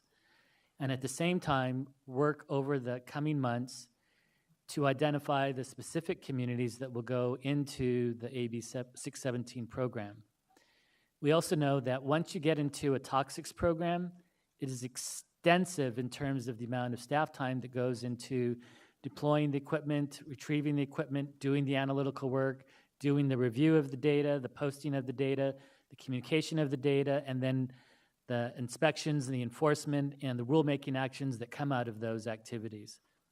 So all of these efforts don't lend themselves to wide-scale adoption without extensive funding. So even though the program, as you mentioned, Supervisor, has roughly $27 million from an administrative implementation perspective, it's going to cost much more than that when you look at statewide implementation. So the perspective from a statewide is that while a number of communities would like to have theirs listed immediately, there's no way that the resources exist to do 40 to 50 communities statewide a year.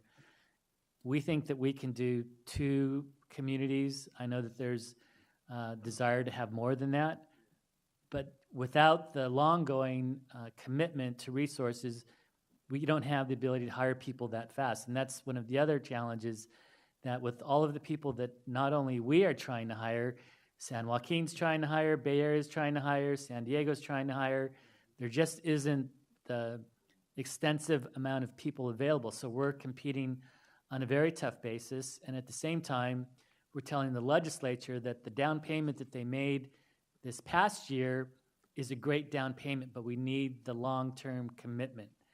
And that's part of the legislative priority packet, is to work with the governor's office to get long-term funding. We think that we might be able to do that through an allocation that would be associated with the cap and trade program. Much in the same way right now of cap and trade funds, 60% goes to high-speed rail, housing. We want to see if there would be some funds that could be set aside for implementation of these community air toxics programs. But as you know, there are a number of programs that are competing for those funds. So we're going to do our best to try to get as much funding as we can. And then in the meantime, continue to move forward in a way that identifies the communities, identifies the needs in the communities, allows us to have the resources to implement the programs, and then report back to the communities. Are you saying there that you don't think we've got enough young people beginning careers in this field to staff what we will eventually need once we get funding? I'm saying that we're having a challenge getting qualified people that can jump in immediately and do the job. So what do we need to tell our young people to be majoring in and studying? So we're telling them study, intern while they're in school, and to apply for jobs. We're actually going out to a number of college campuses trying to do the recruitment. We think it's a great opportunity to work at the district, and it's for all the reasons that we heard earlier. You can make a difference in the lives of people around you, and that's one of the, if not the largest driving factor for many of us here, is to be able to make that difference. So we see a lot of excitement. I would say that if you have the chance to sort of walk around the building over the last year, you see a big change in sort of the workforce that's here. And it's exciting to see the energy, the enthusiasm that people are bringing to this facility. So we're very engaged with recent college graduates, and we're working diligently to get them to work with us. And we're doing it in a very competitive environment. Thank you, and thank you for your contribution in helping the staff experience that change and renewal of energy. A lot of that's because of the attitude that you've brought, and we appreciate it. Thank you. And the way we can get the money is we'll just rename the program Caboose, and they'll think it's part of the high-speed rail, and they'll give us some money. Okay, Councilmember Caccioti? Thanks, Mr. Chair. And Wayne, I just saw one of my residents, a young college recent graduate of Cal Poly Pomona, walking out this morning after an interview. So thanks for interviewing some of those young men and women that are applying for jobs here. It's exciting to see them. Jason, great presentation. I just have a question kind of related to this on air quality monitoring, maybe going a little bit further. And it piqued my interest when Councilmember Dwight Robinson asked a question. And so it's kind of looking at oil refinery, source of pollution, Torrance, rail yard, San Bernardino, the Exide, the Brentag settlement in East LA, the ports. When we've got all these sources we monitor. And when Dwight brought up that question, when all these sources, I know it impacts with, like the study we did on the 110 freeway with kids within 500 feet of a freeway, it impacts your lung ability, arrested lung development. What is the impact of that pollution in any of these areas of refineries, rail yard, Exide, ports, within like a 1 or 2 mile area? And then how much does it dissipate once it goes into general atmosphere and impacts all of us? So I'm trying to get a handle on it because as Dwight brought up, it really impacts the community, but then it just doesn't stop there. How much dissipates? How much does it impact the rest of us in our 4-county basin, all these sources? And you talked about wind patterns, prevailing winds. How does that impact us? It's kind of, just get a general idea. Right. I think there's several of us here who could probably teach the class on that, and it would probably be a lot more time than we have here. But I mean, in general, I mean, I think you've grasped that there's a lot of factors that go into that. I mean, depends on the type of pollutant, whether it be a gaseous type pollutant or a particulate bound type of pollutant. Depends on the meteorology, depends on topography, depends on the source strength of what the pollution source is. And as we know, a lot of the source strengths change over time depending on if it's an operation or a process. So all those factors combined are basically, these need to be developed in usually computer models. But in general, I mean, as you pointed out, I mean, a lot of the impacts of pollution are more localized. And we see that with Paramount, where you have an emission source of a metal, hexavalent chromium, and you can see its distribution, and it doesn't go much beyond what the city borders would be. You have other pollution sources that create other pollution sources, ozone being one of them, where ozone isn't necessarily directly emitted, but it takes time with different pollutants and sunlight to form, so it affects a different region. So the answer is manifold, and I'm sure that if we had more time, we can definitely go over a lot of the different types of chemistry and emission sources and help you out there. Thanks. We have one speaker slip on this item. It's Mr. Eder. Would you like to come to the microphone?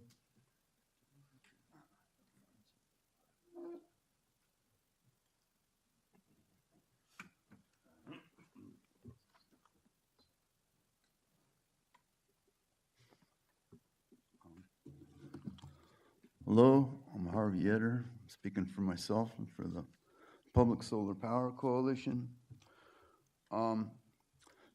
There needs to be studies done on PM and ultrafines and toxics. That's what goes right through the lung wall into our different systems in our bodies and kills people. That's what's valued. Premature deaths, $9 million per cost to society.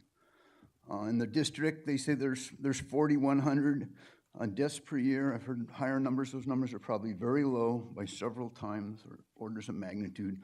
And 7,500 for the state. In 10 years, that's 75,000 for the state. Solar system will last 30, 40, 50 years. You're talking about close to 400,000 deaths over that time. Or that's one death per 100 people in the state of California.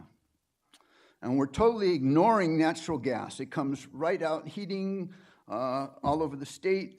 Nobody's looking at PM and toxics. Benzene, at your meeting on the 27th, 28th of September, I saw one chart that said there were 48 deaths per 100,000 people. That's 480 deaths per million. And formaldehyde, this stuff is being ignored. 53,000 in the Health and Safety Code has been purged from the Blue Book. I brought this up with Kurt. There's also sections about starting a solar secondary market that's not in the Blue Book. The Blue Book is what's put out by CARB and used by the district and all the other districts. It said that 90% of natural gas is imported in the state. The state policy is not to import oil and gas into the state and to use like solar renewables. This is what has to be done. It's cost effective. It's here. There's all kinds of activity not to do this, and your discussions about toxics and what has to be followed through with studies and information on this. I talked with Dr. Linda Smith with CARB. I brought this up in Boyle Heights at the meeting a couple nights ago. They want to talk about it. They're talking about 617 in this, and these studies are. He said to write to the governor and to Mary Nichols. Well, I'm talking to you. You said you're a friend of the governor's. The governor represented you, Dr. Liu and Dr. Burke. Please talk to the governor about this. Maybe I'll write him too, but this stuff has to be studied and has to be looked at and has to be done. This is no way for an advanced industrial society that brings itself off as a model for the country and the world to act. That concludes our testimony on this item. We don't need a vote on this item, do we? No, you do not, Dr. Burke. Okay, I'm going to swear in Supervisor Nelson. Now, Supervisor, would you hold up your right hand? Oh, Nice try. that guy's very elusive. Yes. That guy's better than Pink Panther. Okay, well. We need to get him in. Yeah, because before we take this, could you see if you could find him for me, Kurt?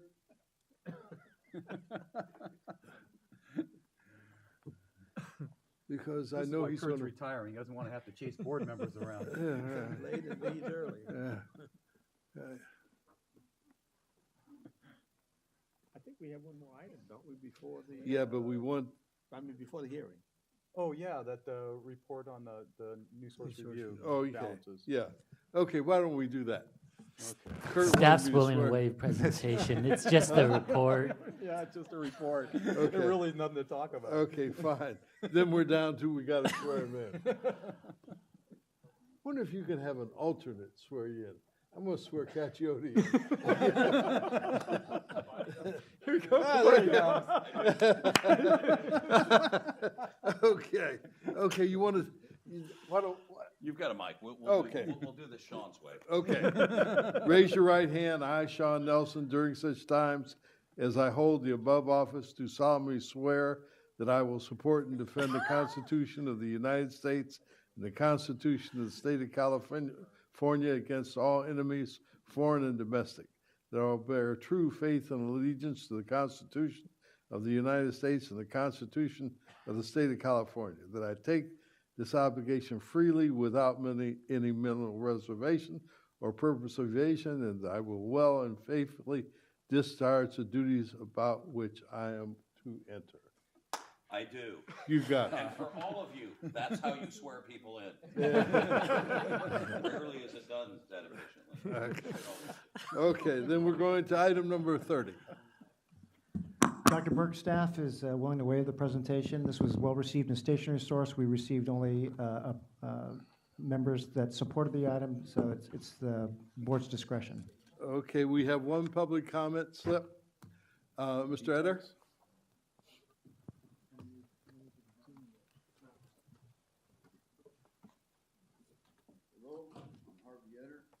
Hold on, your mic's not on. Hello? Yeah, there I'm you Harvey. go. I hear it now. Here for myself and for the Public Solar Power Coalition. The CEQA document and the plan did not look at solar alternatives, and this is required by law. I've dealt with staff on this for many years and brought the information about solar that was submitted for the plan to staff, and it wasn't incorporated in backed. Solar has to be incorporated as backed, both individual houses or apartments and businesses and whatnot, and also blocks, neighborhood, and community systems that can be done through district heating and cooling systems. A haul out of UCLA said there's going to be in the next 20 years or so about a 200 to 800% increase in days over 95 degrees temperature from climate change and heating. BARCT, the best available retrofit control technology, is involved in this and is coming through 617. We've brought this up to you folks, to EPA, and tried to get in the process of doing this for many years. It's been ignored. This has to be dealt with now. There's legal questions here. And when you have BARCT retrofit, you have the whole district to retrofit. And this stuff's life cycle cost effective now and needs to be done and implemented ASAP. So you're not only setting up for CEQA and BACT, but also for BARCT and RACT, etc. This stuff has to, at 4,000 deaths in the district a year, that's $36 billion a year and $9 million per premature death. That's 360 billion in 10 years, and 30 years, that's over $1 trillion. 40, 50 years, it's like 1.5. And that's saying that there's no other costs. We're not looking at asthma or people stuck in traffic, lost days, and all this other stuff anyway. The cost was 57 billion in fuel. That was a low number. We've got oil that was like at $30, $40 a barrel, and $2.5 a million BTUs for natural gas. These numbers are much higher. And in 10 years, that's 570 billion.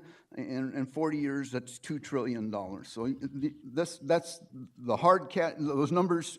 We got to get those and requested those from staff.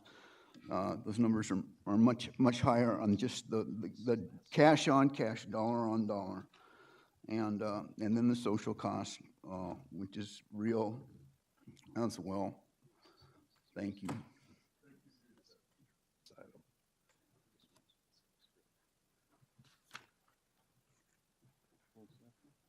Does this item need a vote? Yes, it does, and a roll call vote, Dr. And a Burke. roll call vote, okay. Can I get a motion? Move and a second? move approval. Second. Would the clerk open the roll? Supervisor Mitchell wanted to speak on the item? I believe. I'll pass. I wanted to ask a question about an update on our BART efforts, but maybe we can talk about that offline.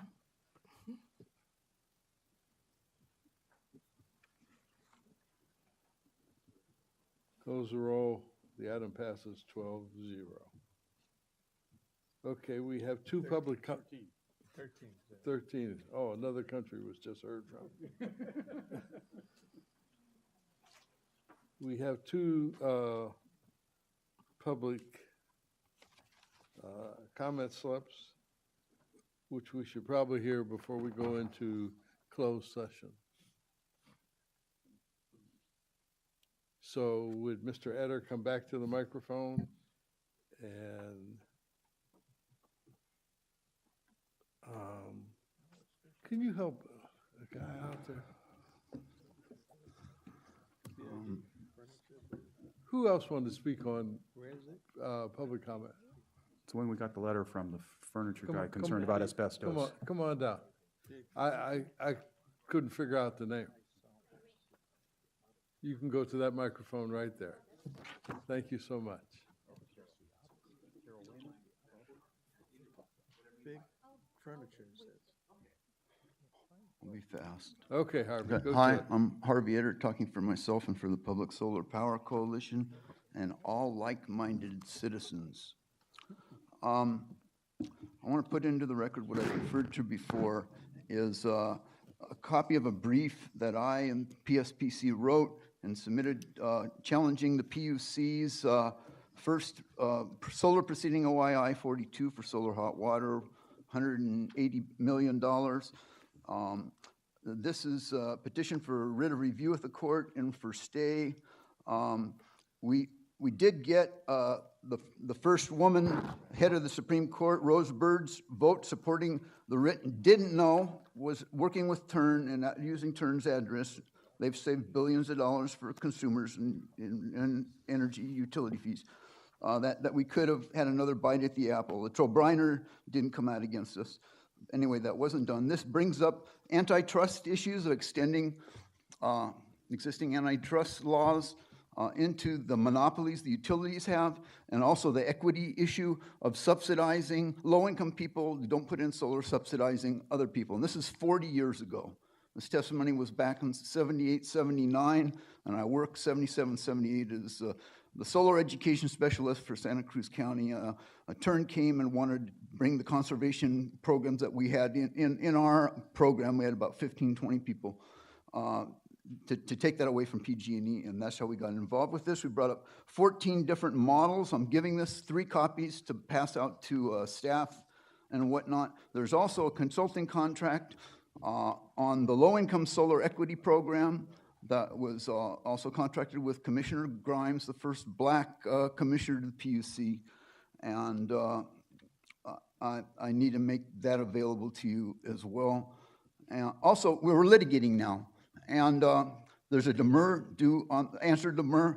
Mr. Weiss said at the technology committee about the litigation Supreme Court in 12 about bark and coating manufacturers, that is a technology forcing. It couldn't, if it isn't ready this year, 5, 10 years, if it's cost effective then that's the law. So that's one thing. The other thing is that there's criticism that we're not in the right court, that we're not in federal court. Well, state, according to Dr. Fine and other staff, state and federal and pollution laws, air pollution, are the same standards. We're in state court, you meet state laws, and you get federal for free. So that's the way it works. And I consider this, there was no legal settlement talks before the demur, and we're going to extend it to discovery, and we'd like you to consider this. We saw it not on the listed litigation that you're covering in your closed sessions. Thank you. Thank you.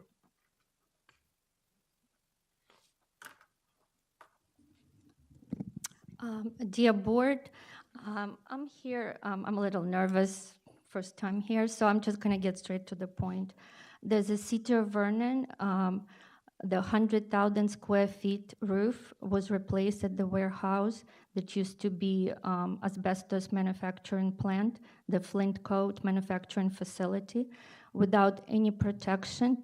For 3 weeks, the debris, as we found later, containing asbestos was falling on workers. We're a big furniture company that rented that warehouse. And on our workers, on everything, the upholstered furniture. The owner of the property refused to do anything, ignored the problem. We did contacted AQMD. AQMD issued notice to comply. Landlord, I guess, trying to save money, did extremely limited assessment after and procedure 5, declared everything clean. After that, our insurance company, Liberty Mutual, did their own independent assessment and declared warehouse with all the content contaminated with dangerous level of friable asbestos. We did call complaint AQMD again. AQMD came out, there was inspector, same inspector every time. His name is Chris Cisneros. And after that, for unknown reason, without telling us, the case was closed. And that resulted, we're not in this warehouse anymore.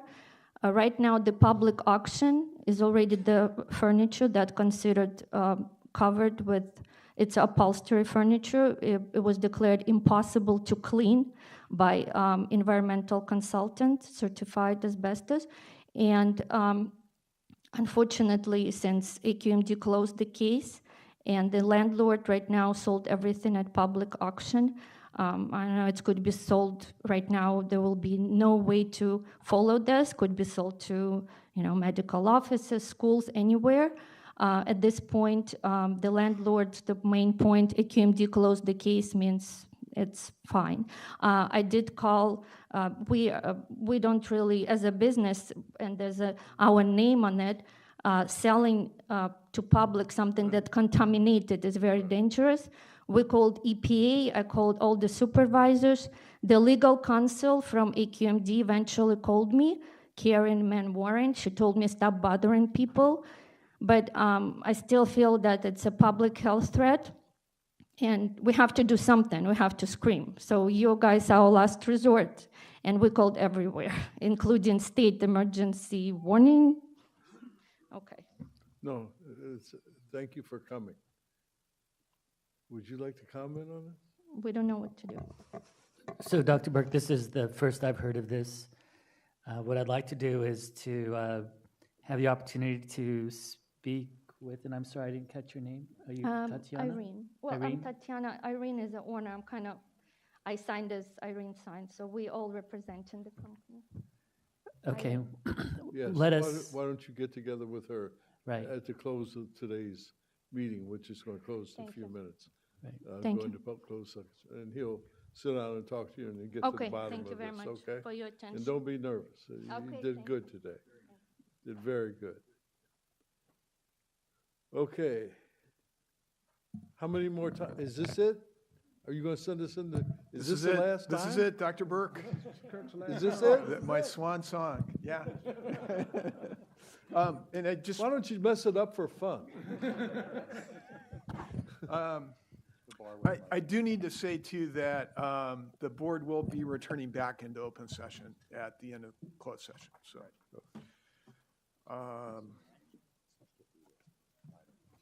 Pressure's on. Okay. Pressure's on. It is necessary for the board to recess to closed session pursuant to Government Code Sections 54956.9A and 54956.9D1 to confer with its counsel regarding pending litigation, which has been initiated formally and to which the SCAQMD is a party. The actions are People of the State of California, XRL SCAQMD versus Exide Technologies, Los Angeles Superior Court case number BC 533528. In re Exide Technologies, Inc., U.S. Bankruptcy Court, District of Delaware, case number 13-11482, parens KJC, close parens, bankruptcy case. Fastlane Transportation, Inc. et al. Versus City of Los Angeles et al., Court of Appeals, First Appellate District, case number A148993, formerly Contra Costa County Superior Court, case number MSN 14-0300. It's also necessary for the board to recess to closed session pursuant to Government Code Section 54956.9A and 54956.9D4 to consider initiation of litigation. Two cases. One case is a potential amicus brief in Valero Refining Company versus Hearing Board of the Bay Area Air Quality Management Districts, San Francisco Superior Court, case number CPF-15-514407. Valero Refining Company of California versus Hearing Board of the Bay Area Air Quality Management District et al., California Court of Appeals, case number A151004. It is also necessary for the board to recess to closed session pursuant to Government Code Section 54957, as specified below, titled General Counsel. Conference with negotiators, recompensation. It is also necessary to recess to closed session pursuant to Government Code Section 54957.6. Agency designated representatives, Kurt R. Weiss and A. John Olvera, unrepresented employee, General Counsel.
In closed session, the governing board unanimously approved the appointment of Bayron Gilchrist as general counsel effective January 20, 2018. I'm sorry, February 20, 2018. Yeah, you can't do that. So, there you go. Mr. Chairman, before the board takes up consideration of Mr. Gilchrist's contract, I'm required to make a brief announcement. The recommendation before you is to approve a contract with Mr. Gilchrist with a salary of $202,684. The contract provides for payment of health, dental, vision, and life and disability insurance premiums, a 2/3 match to the district's deferred compensation program, and an annual physical exam. It also provides for a sellback of 2 weeks of vacation time and 60 hours of comp time annually.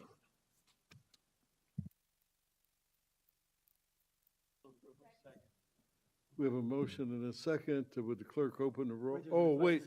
Supervisor Nelson would like to speak. Just briefly, Bay, congratulations. I've voted to put you in this position.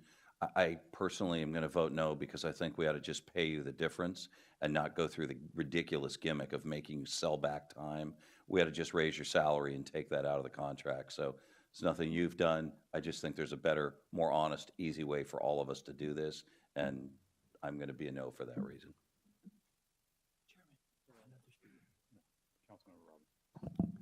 Mr. Chair. Yes, Councilman Robinson. Thank you. This may be the inappropriate time to talk about it, but based on Supervisor Nelson's comments, I would request that at some time in the future, the administrative committee bring up some of the concerns he has and talk about how we might restructure contracts to provide exactly what he said. So increase base salary, but maybe change around some of the other benefits that affect compensation, because I think that it's more transparent to the general public out there doing it the way Supervisor Nelson has suggested.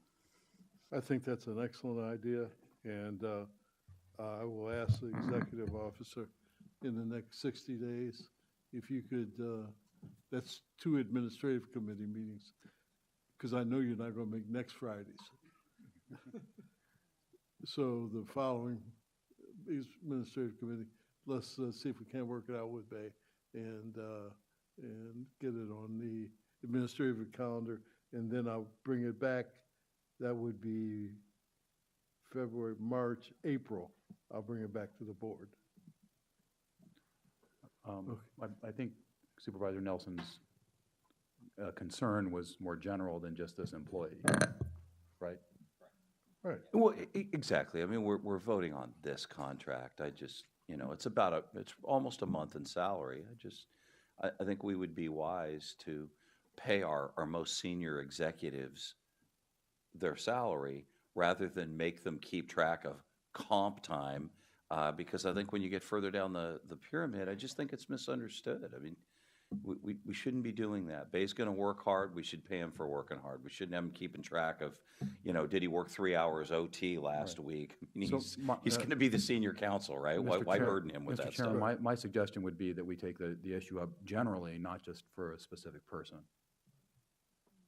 Well, you're going to have to take it up for a specific person if you bring it back to amend his contract. Right, but I think if you take it up generally, then we take a look at the other contracts and see if we're going to do this. I don't think we should just do it for one person. We should do it across the board because it's worth considering. Yes, thank you. Well, give me the time to do his first, and then I will look at the others, because I don't know how many that encompasses and how much time it'll take. And quite frankly, I think the board would like to look at each one of them and evaluate if they want to do that. So I will be happy to do that, but just give me a time and let me get his done first. Okay, would the clerk open the roll?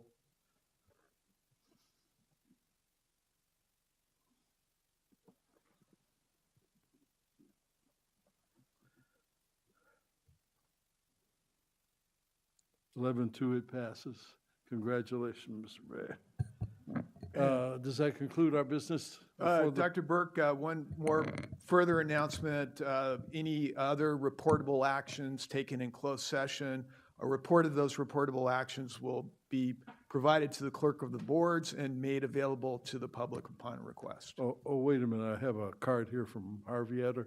He'd like to comment on Bay South.